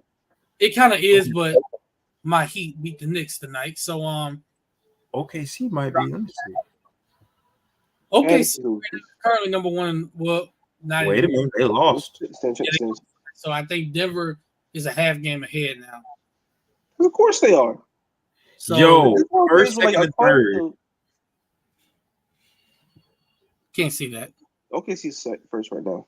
OKC is still first right now because of the tiebreakers. It's a 3-way tie. Yeah. Yeah, but because of the tiebreakers right now, OKC is still number 1. But I mean, the race with the West is going to be fun. Let me just pull this up because I don't think people realize how fun this West is. Yeah, let's talk about the Western Conference real quick, man. This is a bloodbath. Like I said, that race number 1 going to be fun. That's going to be fun. Like this, you gotta find out where the sweet spot is in terms of where your seed is going to be in like that 6 through 10 spot. Like the sweet spot of who you want to play. Because right now, New Orleans has that last non-playing spot currently is 45-30. The Suns are 44-31 with the 7th spot. At 8 are the Kings with 43-31. At 9, the Lakers 43-33. That race for number 10 is going to be very fun between Golden State and Houston. Yep. Because don't look now, Houston all of a sudden they got hot. And they figured some things out. Now, will it be enough to overtake Golden State? Probably not, maybe. But they're having a lot of fun on the way. Zoom in, Jerry. Let me see if I can go back 1 second. But no, like the Western Conference, like we've all, waxed poetic about this conference for a decade plus. But damn, this is fun. See, look, a whole 3-way tie for that number 1 spot. Yeah. OKC, you have Minnesota, and you have Denver. Now, and don't look now. The Mavericks are slowly catching up to the Los Angeles Clippers on a 7-game winning streak. They're currently playing the Warriors right now. Somehow Kawhi just cannot escape playing Luka in the first round. I'm so sorry. And the way the Clippers have been playing this recently, what happened to Virgil? Literally. Because I had them as I don't think they want the Mavericks, even though the Pelicans lost. I don't know if they want the Pelicans either. I don't know if I want any of these teams, to be honest with you. Bro, one match I would be very, very interested in that's a little underrated. Watch out for the Lakers getting that 8 spot if these standings hold at the top of the card. Yes. Because honestly, they could beat Oklahoma City. They could. They certainly. So AB, you doing that? But you telling me Chet Holmgren is just going to dominate AD? Didn't say that. It's a thing where it's like this. LeBron and LeBron James teams, they don't lose the kids. They don't lose the kids in their first playoff series, and they don't lose the kids Very true. in the That's first very round. true. Kid, tell me how I know. But in this Like, do I case, think it happens? They dominate that series all year. So there's but that. but I'm gonna say this. In this case, there's a first time for everything Yeah, but that size disadvantage is significant. because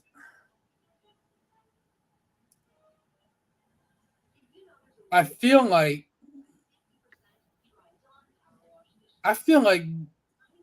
Shea Gilgeous outside. There's gonna be no stopping him. And if he starts dropping 40 on them, you best believe it'll be a problem. But you Problem can is, how do you think Jalen Williams will play in his first playoff series against LeBron? And do you think Chet Holmgren can hold up on AD, which he hasn't all year? That is a concern. It is a concern you think about because it is going to be his first actual playoff. Well, regular playoff because last year they were in the play-in. I think they lost to the did they lose to the Pelicans? Or was it? Yeah, they were. Yeah, it was. Pelicans. I think it was the Pelicans. Yeah, playing game. So it wasn't exactly. It was a postseason game, but it wasn't like a series. This time they're going to be playing in a playoff series. So you are right about that. But at the same time, if he knows he can just go out there and just play free, think about it, and just play free without any kind of pressure. You never know. I mean, just look at the for a long time in the series, they ended up losing Game 7. Look at the way the Kings were playing. They were playing free, and they went toe to toe with a team that recently won a championship. So they were up 2-0 the series, and Draymond suspended and had a chance to go 3-0. But there were some things where, like, Sabonis didn't have a good series. Kevin Hurt was awful, unfortunately. It just caught up to them. It's stuff on the margins. That's where I'm getting at here. The star player, the guy at the top, at the tip of the spear, I'm not worried about him like I wasn't worried about De'Aaron Fox. And I wasn't worried about Monk to an extent. And I think Joe Williams could be that. I'm worried about everybody else. I'm worried about the stuff on the margins. I'm worried about if Chet Holmgren can hold up to physicality against AD. Because they're like, this is what I always say about these young teams that make their first playoff runs. Some of these guys ain't gonna be here when you make your real run. You got that right. You got that right, bro. Like, some of these guys in your rotation ain't gonna be in your rotation when you make your real title run. Mm-hmm. This is just the beginning. Now, can they win it? Obviously, they can. Like, this doesn't mean that they won't.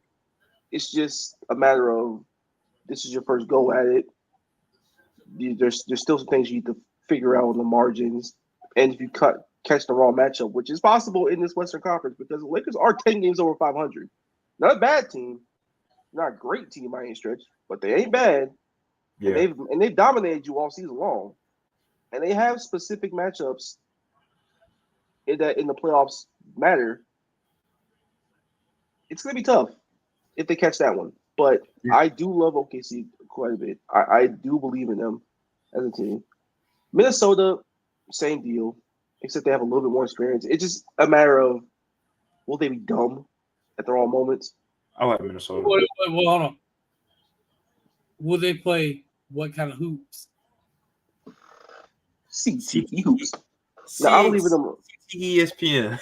Also no, we will not be promoting that, Gerald. We will not be promoting. I can't, bro. Yeah, but seriously, I like this. But Denver's the best team here. Now, Denver isn't as infallible as last year's team because they're like 6 and 13 when one of their starters doesn't play against teams winning records this year. Oh shoot, I didn't realize that. They're a team that has needed all hands on deck for the most part this season. So they're not quite as infallible. Like the game against Phoenix that they played early against last week. It was a game where they don't really shoot too many threes, and Phoenix kind of forced them into that type of game, and they just didn't make enough shots. It was a math game, pretty much. Like that was one of those games where it was what it was. You did all you could, but the math just didn't math from outside. If they get into a cold streak, it could derail them slightly, but if everybody's there, if they're dialed in, which in the playoffs they will be, they're gonna get back to the finals. Yeah, I agree. I mean, Joker's just his IQ is just above everybody else's. He's on pretty much a planet by himself when it comes to skill, IQ, offense. So yeah, I see them getting to the finals. I wouldn't sleep on the Pelicans. The Pelicans can push that series though if they could. Zion's been playing great ball. He looks like he's in great shape. They have a lot of length. Yeah, I'm glad. I'm so glad you mentioned that, Jerry. I am so glad you brought up Zion, bro, because very quietly, under no pressure whatsoever, without anybody talking about it, he's played the best ball of his career so far. Yes. That brother, and we know he's a smart basketball player, but it's just him picking his spots, him making his teammates better, and him being just an absolute menace of a defender as well. So his defense has been good. His condition has been up. I'm so happy for him personally on a personal level. With all the stuff that we talk about him, like for all the jokes that we crack and for all the jokes that people like to take at him, like he's played inspired basketball over the last couple of months. Yep. And now he's kind of had to, especially with the Brandon Ingram injury, and he's been the guy, the one constant. So hopefully he's back healthy at some point and he's able to take a load off. But Zion, I love what Zion's been doing. Yeah, Zion is in the best shape of his career. Yes. And he's playing like it. I mean, we all knew he had the talent. I mean, he was number one overall pick in the draft for a reason.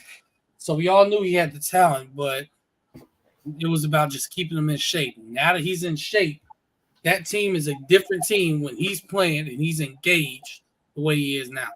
And I'm gonna tell you something, man. Outside of Joker, right?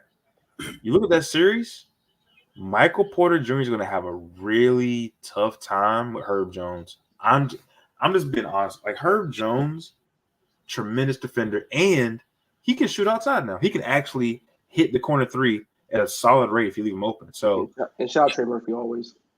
Yeah, and then CJ McCollum versus Reggie Jackson, and who's the other guy I'm thinking about? Reggie Jackson. What's the guy? Oh, KCP got Jamal Murray, but it's gonna be a solid matchup. It'll be a fun series, I think. I don't think they're gonna win or anything like that, but it'll be fun for. Probably 6. Say go 6. Wow, that playing though. Scroll down for a second, Jerry. Yeah, let me go back out of here. Shit. Let's look at the playing. So, my team here, the Suns, bro. I think we should talk about Kevin Durant a little bit more because we should be a lot more appreciative of Kevin Durant's game.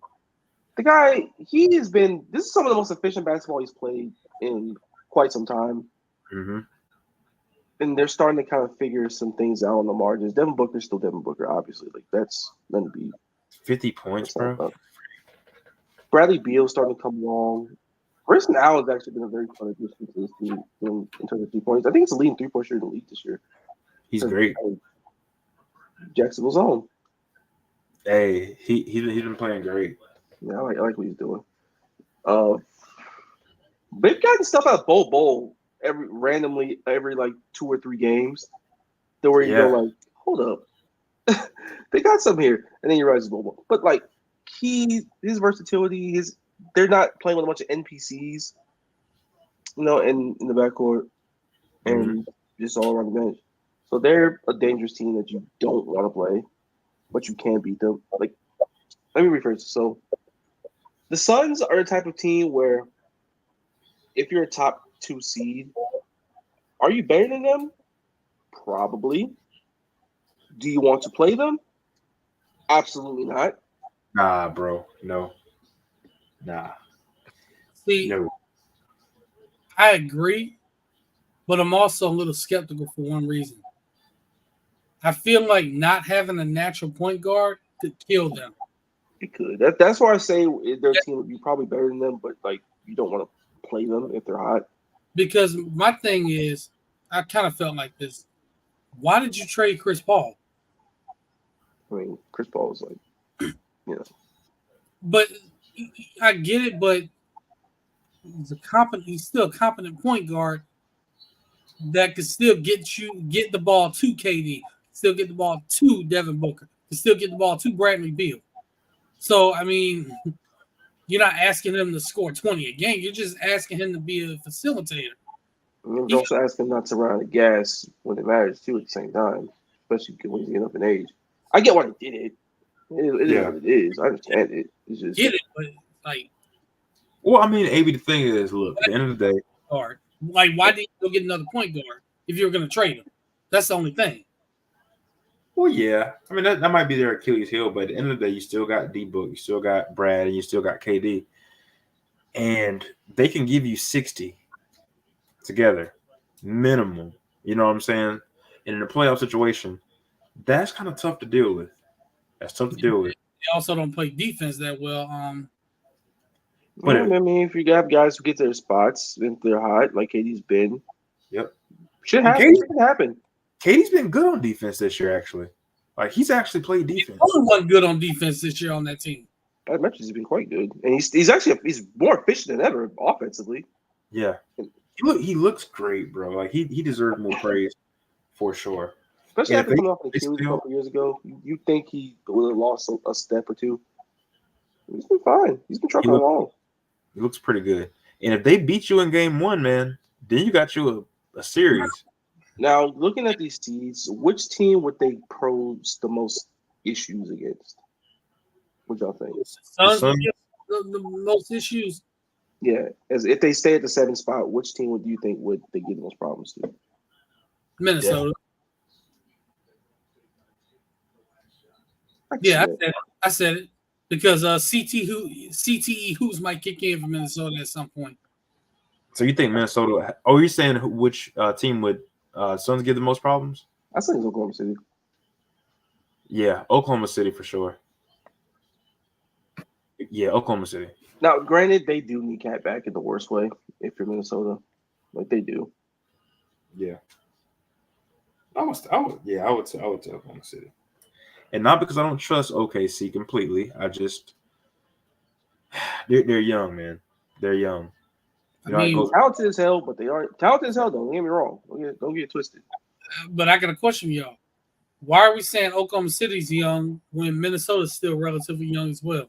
They've had their couple years. They've gotten there. Don't they have Michael Conley? They do. Yeah, and they also got swept right out the playoffs too. But they've been to the playoffs. They have, but it was 5 on the sweep, and they should have beat Memphis the year before. They should have, but again, inexperience on their part, and the roster wasn't as complete. CTE Hoops. I like Minnesota. It wasn't a complete roster. It's a far more complete roster than it was 2 years ago. They figured a lot of stuff out in terms of personnel. They're big as all hell. Anthony Edwards is more experienced, and he's more efficient. He's taking the reins.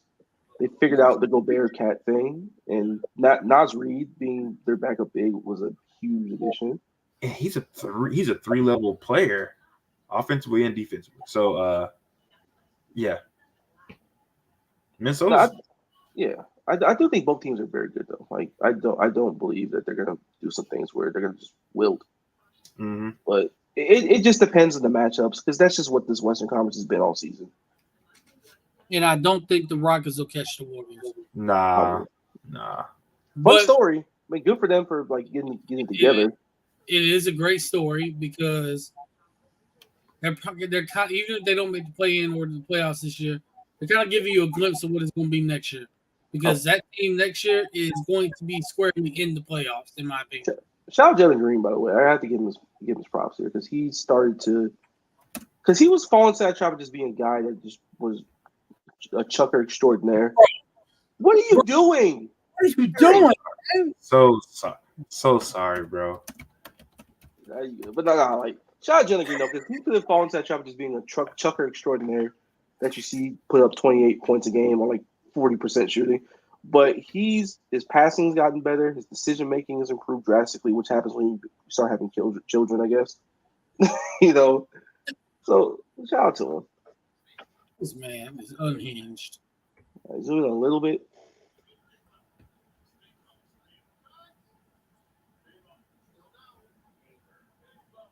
There we go. All right. Now the Eastern Conference.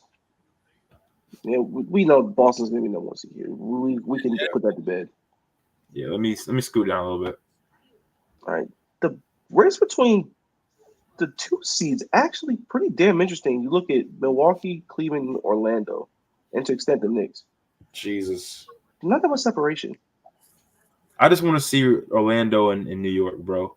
Can we talk about Orlando for a minute, man? And the job Hey, that bro. Momo's been doing. Let me tell you. When I seen them boys in Orlando play, they were certified. They were certified. That coaching, certified. Effort, certified. I am a big fan of Jamal Mosley, what he's been doing. And Paolo Banchero, that kid is special, bro. He's special, bro.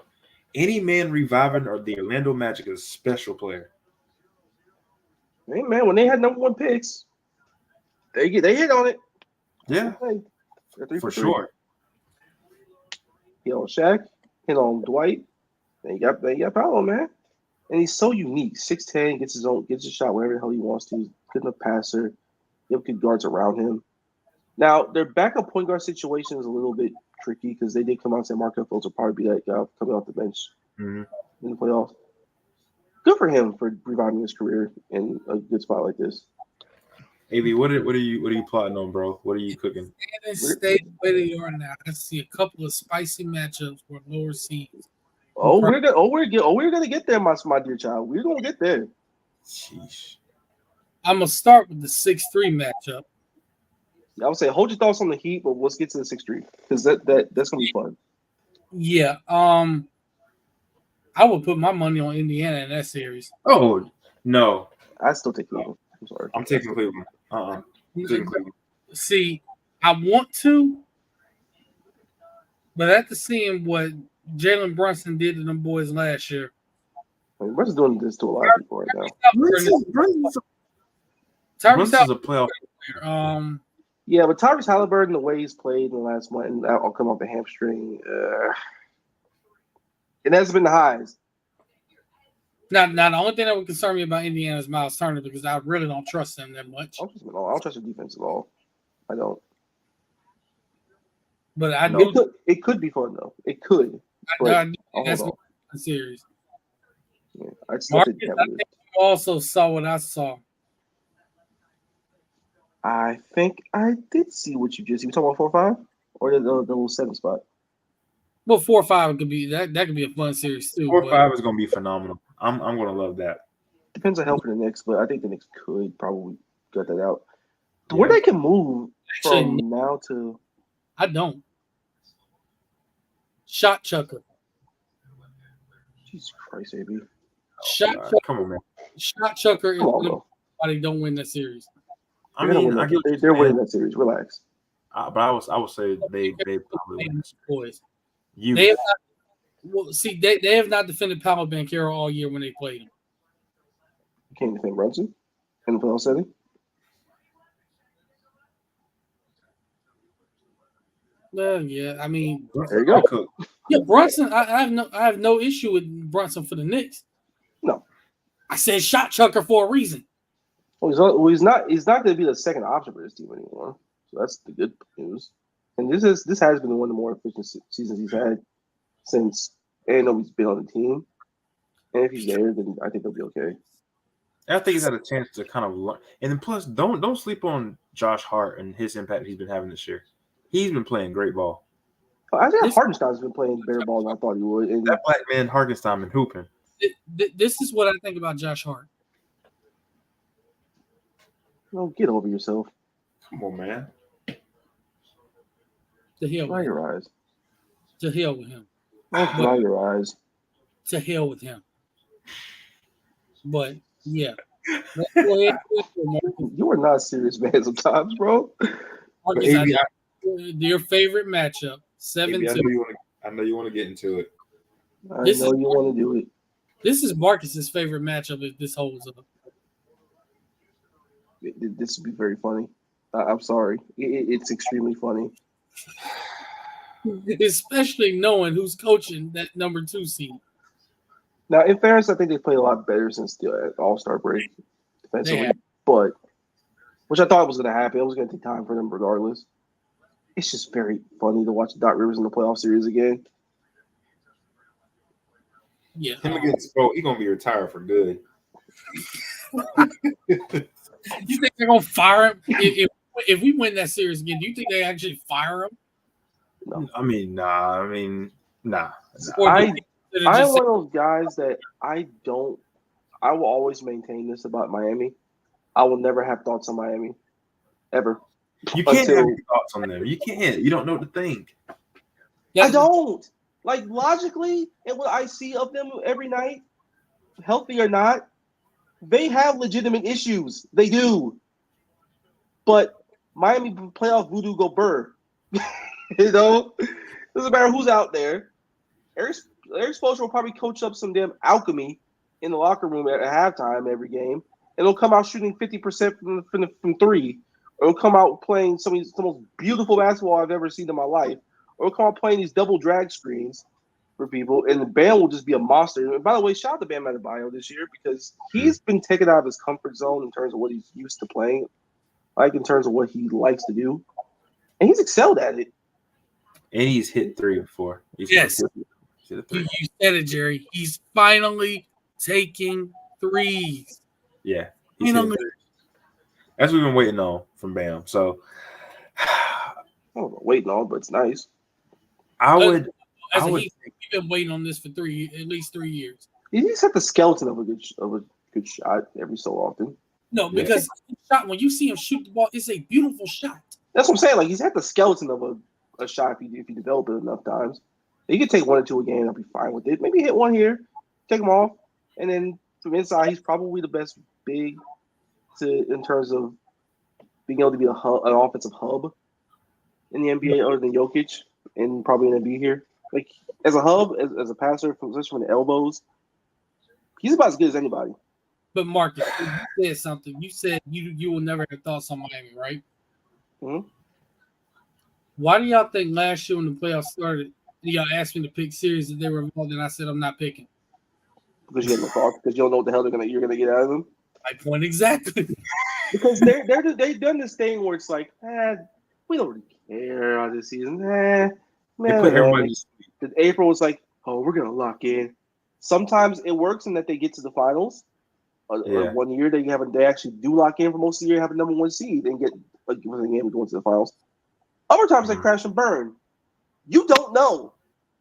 You really don't know. You have to just watch this team on a night-to-night basis and actually watch what the problems are. If it's a problem where it's like they just don't have enough creation, then they're on the lower end of expectations when you get to the playoffs.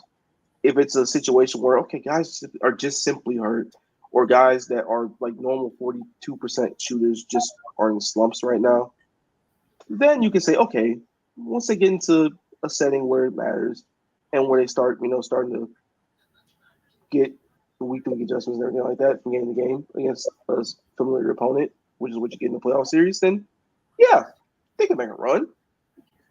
But you just don't know. Obviously, this year they've struggled to win close games at times. Hero's been banged up. I don't know what the severity is. Can you give a little insight on the AB when it comes to Hero and his injuries? He's been dealing with a foot injury for the last month. So they're he's back at practice now, so that tells you he's close to returning. So right now they just want to make sure he's fully healthy. This is what we do when it comes to injuries. Like we want to make sure you're fully healthy before we put you back out there. Yeah, and also when the guy's not going to come back. It's like you can tell. Yeah, and that's another thing. We will literally tell you whether a guy's coming back or not, and they haven't said that about him not coming back, so he should be back. Freaking very, very soon. Yeah, so that's good. That he's on and up there. So this is probably the most I've ever loved a Bam Adebayo ever. This in an NBA season. So I think he'll come to play. Jimmy will come to play. Like that's to be expected. Terry Rozier is somebody I'm going to circle heavily because he had a very good game today, and he's been a guy that you can count on for an outburst every so often. And you need guys who can at least just do something and just come along for the ride. And he's a guy that's can come along for the right type of player. And that's probably really easy. The last 3 games, he had 22 and hit 5 threes against Portland. Against Washington, he had 27, hit 6 threes. And then tonight he has 34 on 10 of 15 shooting, hit 8 threes. Just getting into a groove, continuing to get into a groove with his offense. Hey, this is why we traded for him. Yeah, it was a good trade. Yeah, so that's they're a team where it depends solely on the matchup what to get. If I get them, I would have what I would call, or what Greg Popovich would used to call, healthy fear. Where it's like, do you think you're better than them? Yes. Do you want to play them? Not really, because it's gonna be a root canal against them because they're tough. They know how to play. They're smart. Bam Adebayo's playing the best basketball of his career. Jimmy Butler is a fucking menace to society when he decides to turn it on. Now, I'm not the biggest fan of the whole decide to turn it on thing because it's very volatile from year to year with them. But hey, work for him. Why stop now? It works. Finally getting Joel Embiid back. Now we'll see what kind of team they can be in the postseason. I mean, right now they're in the 8th spot, and the Chicago Bulls quietly, right there in the play-in. I think go down a little bit in the standings. I think they clinched the play-in spot. Oh, did it really? I think they may have clinched the play-in spot. Who's behind? No, not yet. You still got the Hawks. God, that's going to be tough. Well, you know, the king of the play-in. The Bulls and the Hawks, I think, have clinched play-in spots. Yeah, because there's no way the Nets are getting in. Jerry's favorite team. Freaking hate them. It's like you beat them in 5 or 6 every year. Like the playoff series aren't that entertaining, but like last year it was what 3-0, 3-1. They nearly forced it to 7. Yeah, you remember I came on here with the shades. Yeah, I do remember that. Oh, but bro, even since like 08, they've done this. They beat us with Dennis Schroeder and I think Al Horford. Al Horford, yeah. So Al Horford, Josh Childress, got there. Josh Smith, shout out Jay Smooth. I freaking hate them. Freaking hate them. They're the ultimate 8 seed NBA team. They're always there. They're never good enough to get past that, but never bad enough to not be in. Joe Johnson, Josh Smith, Al Horford, baby Al Horford. They pushed Boston to freaking 7 games in 08. So Zaza Pachulia, Jeff Teague. Nothing's impossible. Dog, it was Game terrible. 7. But yeah, man. As a Celtics fan, I really don't mind having anybody in the first round. What should you? Yeah, I don't. Doesn't matter. That's not what you've been telling us. No, I mean, I'll take Miami in the first round too. Like, it doesn't really matter. I think it all comes down to this is the best Celtics team I've seen since 2009. Well, 2008, really. People watching this, he's lying. He has repeatedly told us that for the last month. He does not want him in the first round. Have I really said that? Yes, you have. Well, today I'm telling you, I don't really care if we have Miami in the first round because we're going to have to face them anyways. If they're that good, we're going to have to face them anyways. My main thing is don't beat yourself. If you don't beat yourself, you win a championship. Don't beat yourself. That's the question. Will they beat themselves?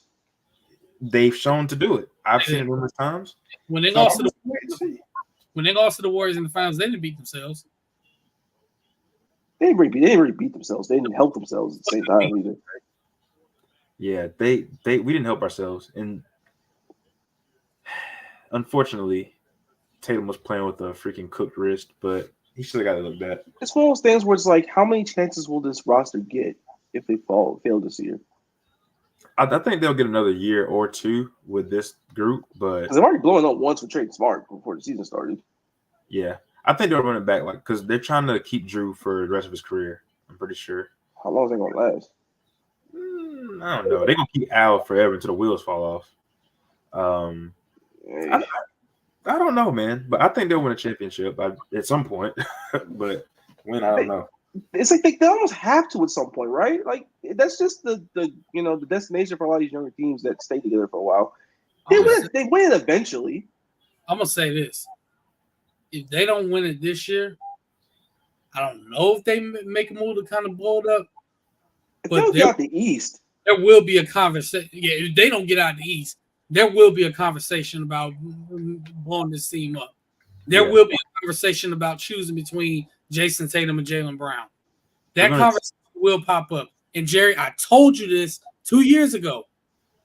That conversation is going to eventually pop up. They don't win it. Did I not say that 2 years ago? Well, bro, I mean, let's just be honest here. We're 59-16, right? It is what it is. It is what it is. They just got to win championship. I mean, bro, we saw the Dallas Mavericks and go 67-15 in 1 year and lose to the Golden State Warriors. I mean, that's very rare that happens. It is what it is. But still, if they don't make it, everything points to them making it out of the East. And making it out of the East fairly comfortably. They're the best team. They have more size. They have more athleticism. They have more defensive intensity on the perimeter than most teams in the Eastern Conference. The coaching is a question mark, but everything else points to them making it out relatively unscathed. They may get tested in a series, maybe even two, depends on who they get. But they should get out of there. I'm telling you right now, if somehow the Celtics get the Hawks in the first round, Jerry's gonna have anxiety. It's going 6. That should be a sweep easily, but it might go 6 and on. Like they don't make things easy on themselves. They just don't. It's gonna somehow go 6, possibly 7, because DeJounte Murray is gonna decide. You know what? I'm just gonna go ahead and break their hearts with this shot right here, and all of a sudden. So is Porzingis healthy, Jerry? Like, he's good. He's good. Yeah. And by the way, speaking of the Hawks, that's another decision that's going to be made. Because look, man. Speak. I'm gonna go ahead and say this now. Looks like the Hawks are at a crossroads. Trae Young. They're at a crossroads. Mm-hmm. They play better with DeJounte Murray out there without Trae Young. And not the other way around. Because when DeJounte Murray is out, it's such a funny dynamic, and I don't really understand why this is such a weird decision for them to make. Well, I get why it's a weird decision to make, obviously, but it's just a situation where they try to do this, thinking they'll put them over the top. They're still mediocre around both of them, and one of them isn't good enough to pick up the slack on one part of the floor. The other one's still kind of iffy sometimes. It's strange. The roster construction also at the same time does not do either one of them any favors. So there's that. They're just Atlanta's a tough spot. You know what I can say about Atlanta. When you look at their play style, gritty, rebounding, two-way guys, 3-and-D guys.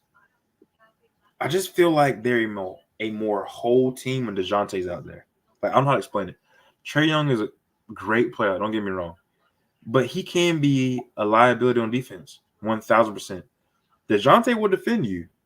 He will defend you. He's long enough to defend you. And when they have their long lineup out there, they can go at it. They're tough. They're a tough out for anybody.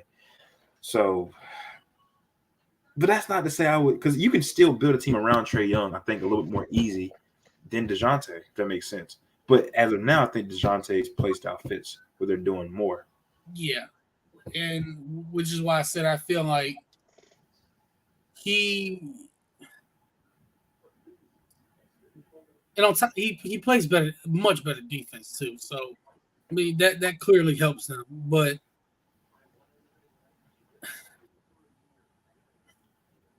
it's hard if you're Atlanta because you want both of those guys, but it's getting to a point like we're saying, you have to make a decision now.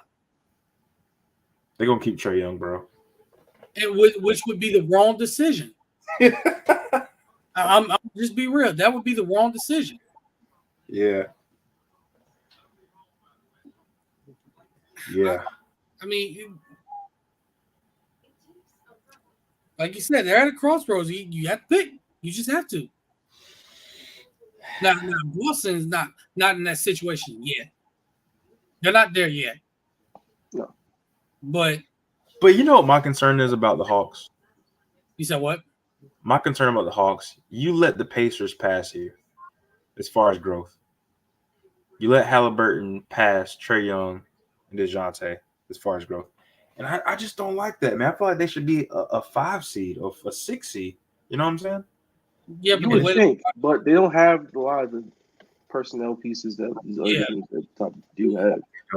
The way that roster is constructed is not great. I thought Okongwu was going to be like this guy seeking millions and millions of dollars by next year after. The fact that H. Lim signed that contract is really weird. Yeah. His agent probably knew. Yeah, well, everybody looks like that against the Celtics, huh? Hilarious. 44-44. Freak out of here, bro. Freaking hate it. Hey, man, look. I seen DeJounte Murray break my team hard in the regular season, too, man. Sick. That's what I thought was great. But hey. You know what? Let me circle up to a team like the Knicks. Like the Knicks were in the doldrums, and in one offseason, they're a top 5 seed 2 years in a row with a 27 game score. Like that should be where Atlanta is, or at least close to where Atlanta is, right? In theory, but alas, bad personnel moves, guys that don't necessarily fit with each other. You held on to an interim coach a little too long. It's just difficult. Oh, finally shows up. Took you about 2 hours, but we're here. We are finally here. Save money. Oh, that's why. I'd be like that. I get it. Work sucks, I know.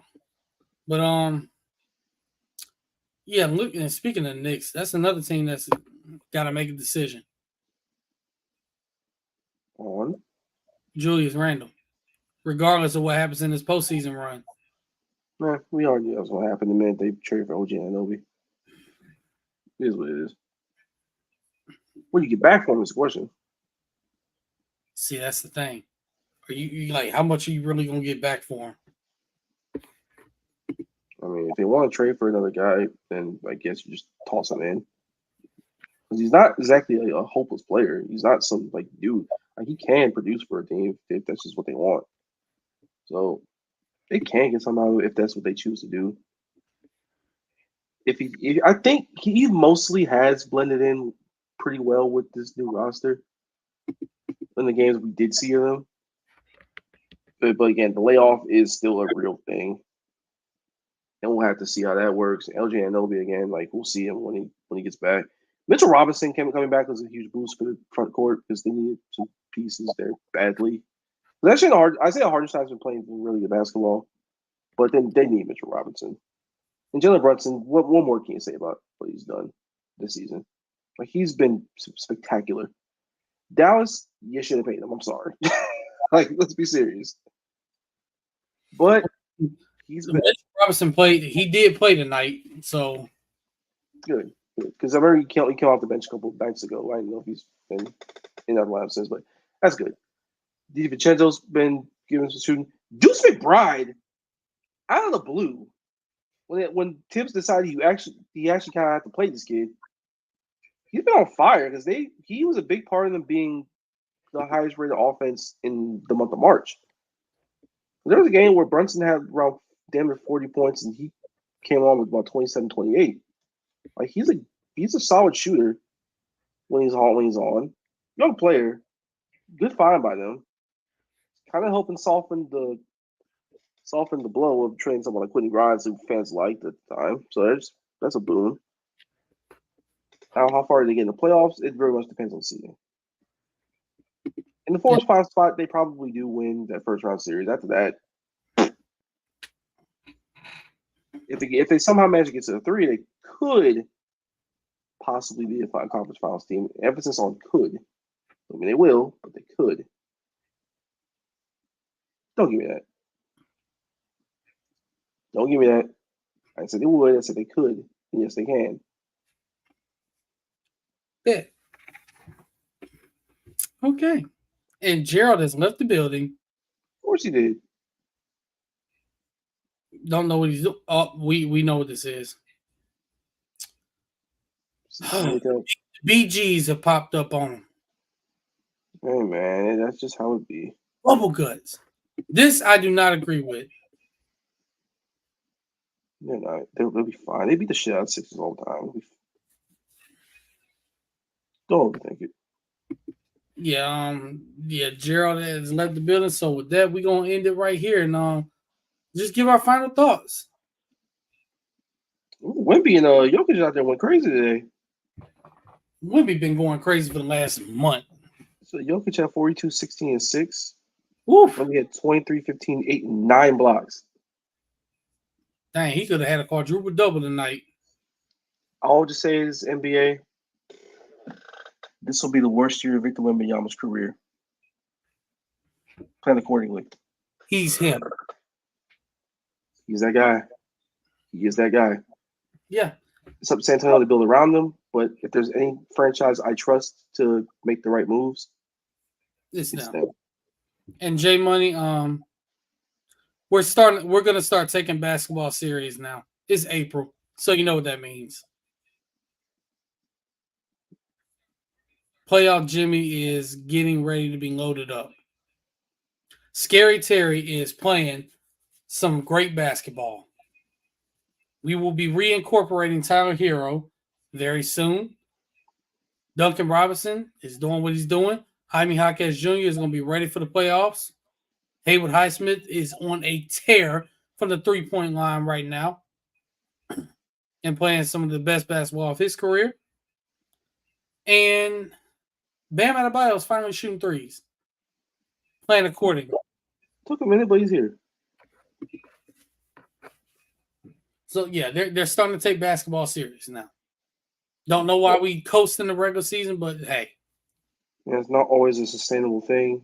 But it works for him.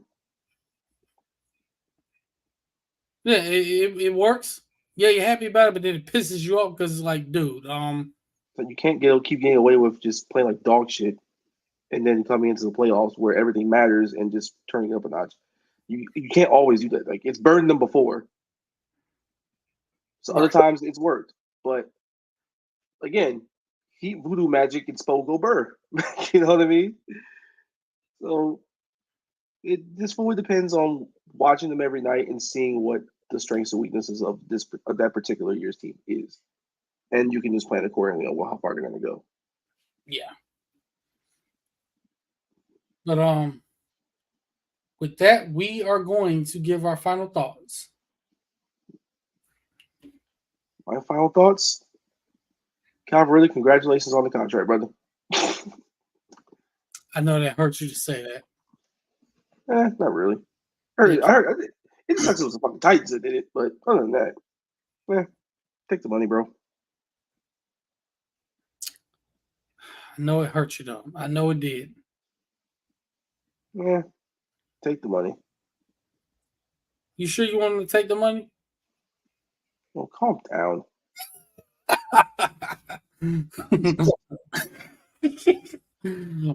Only thing I heard is I had to shut down his FanDuel accounts and his Underdog Fantasy and his,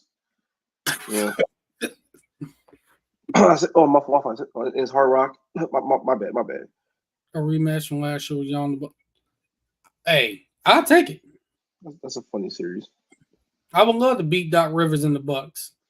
And what's sweeter is if we beat them knowing Damian Lillard is on that team and he should have been with us. It would be very funny if it ends up as like the 2021 series. I'll kill you.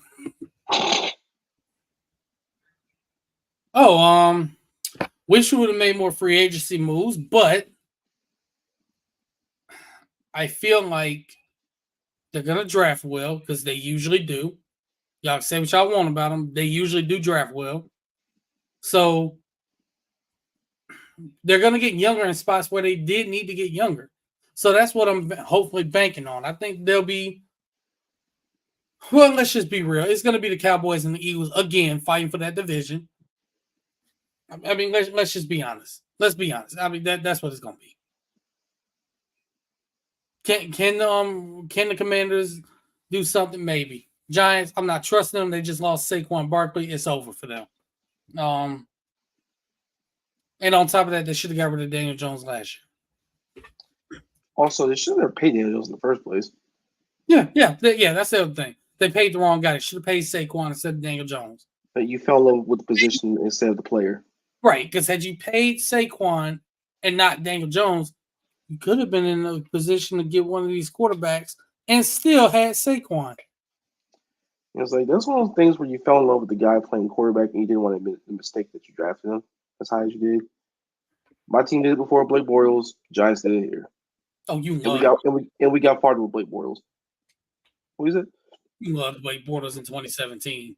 I love drinking with Blake Bortles in 2017. Is that a real story? Yes. Ask anyone in the city. They probably have a Blake Bortles story. They call him Beach Bar Blake for a reason. It'll be a good draft. We agree. We think it'll be a good draft. Like the same about Blake Bortles. If you ever watched the show Blue Mountain State, he'd basically be an extra on that show. If it were real life, I'll put it that way. Dang. And my final thoughts are: it's April, Miami. It's time to turn it up. Let's do this. But also, both NCAA tournaments have been great. I'm looking forward to watching the Final Four for both the men's and the women's. Let's see what happens. And hey, let's enjoy the show. Oh, also, college baseball is ramping up more. Shout out to Florida for getting its 10-7 win over FAMU after playing some shambolic baseball for the first couple of innings. Why do they keep doing this when on the weekdays they're just kind of bad, and then the weekend series come around and they play up to expectations? Because for some reason they act like they don't care about midweek games. So much so that Kevin O'Sullivan made a change, and they practiced yesterday. They're starting to practice on Mondays. And shout out to Brody Donay real quick before we get off here, because he has not been in the lineup because he has not hit well. Hit 2 home runs tonight. Nice. And Jack Caglione hit another home run that was hit so far out of the stadium, it hasn't landed. It's in orbit right now in space. So if the moon gets hit, that's what hit the moon. If you hear a loud sound from the moon, that's the ball that Jack Caglione hit that hit the moon. That man, when he gets to the majors, they're gonna attempt to try and make him pick which side, but let this man be a two-way player if he wants to do it. Let's let him go full Ohtani, guys. I feel like he wants to do it, let him. But if you can't go wrong with either side because he's pitching his butt off. You know, last Sunday wasn't his best. He still pitched well. We're speaking of Ohtani. I've closed down Cavalry's accounts. I've been managing the books for Shohei Ohtani to get him back on track. Come back! I'm kidding. Is it listening? No one's here. Amy, come back. Come back, brethren. Come back. What did I say? What did I say that was so wrong? I have nothing with this. You here now? No, I'm not. Marcus did it. I did nothing. No, I sure as hell didn't do it. So hey, my High School Musical said we all in this together.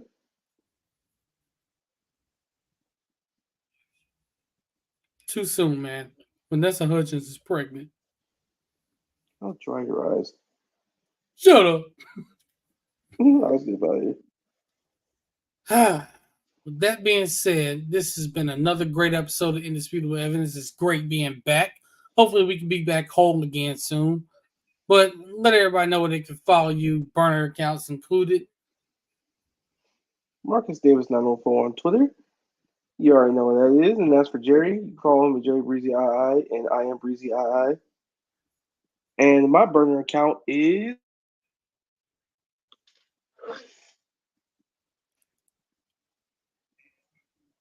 I read his lips, and I will not repeat what he said. hey man, let me say it one more time. This man said, You're damn right. sick man. But you can follow Darnell also, not too famous on all social media platforms. Yes, Yes, he does. Yes, he does. Yes, Marcus does. hey man, I had no shame on my game.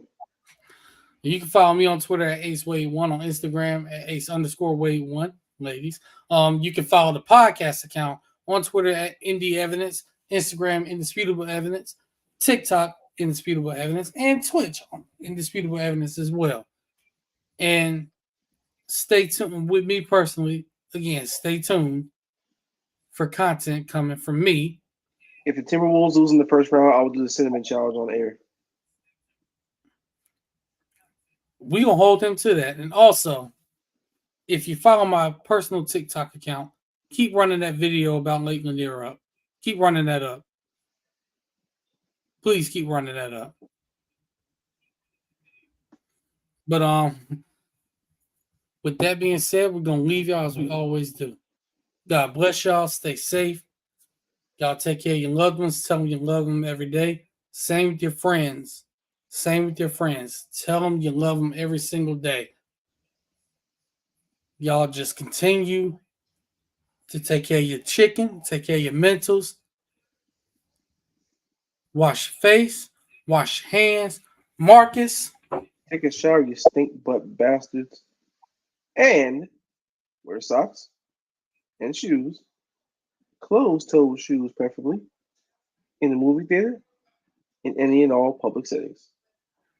Oh, and wear deodorant also. Thank you. Have a good day. and use beard oil. Keep your beard nice and flush. Don't let your beard get weird. Oh, that's a great one. Yes. Shout out to Walt Clive Frazier for that one. Yeah. Shout out to him for that one. Shout out OG Clyde. Even though he's a Knicks legend. Sorry, Clyde, we had to do that to y'all tonight. But we had to remind y'all who we are, and that we take basketball serious now. But y'all be safe out there. Y'all continue to support us, continue to follow us, like, subscribe on YouTube, follow us on all social media platforms, continue to support us. We'll have more content hopefully coming out soon. May or may not do the Swamp in South Florida Athletics on Thursday. We'll see how that goes. Depends on Jerry because he has been busy. That's why we haven't been on here. So we'll see what goes on there. But with that, God bless y'all. We'll see y'all again soon. Have a great night.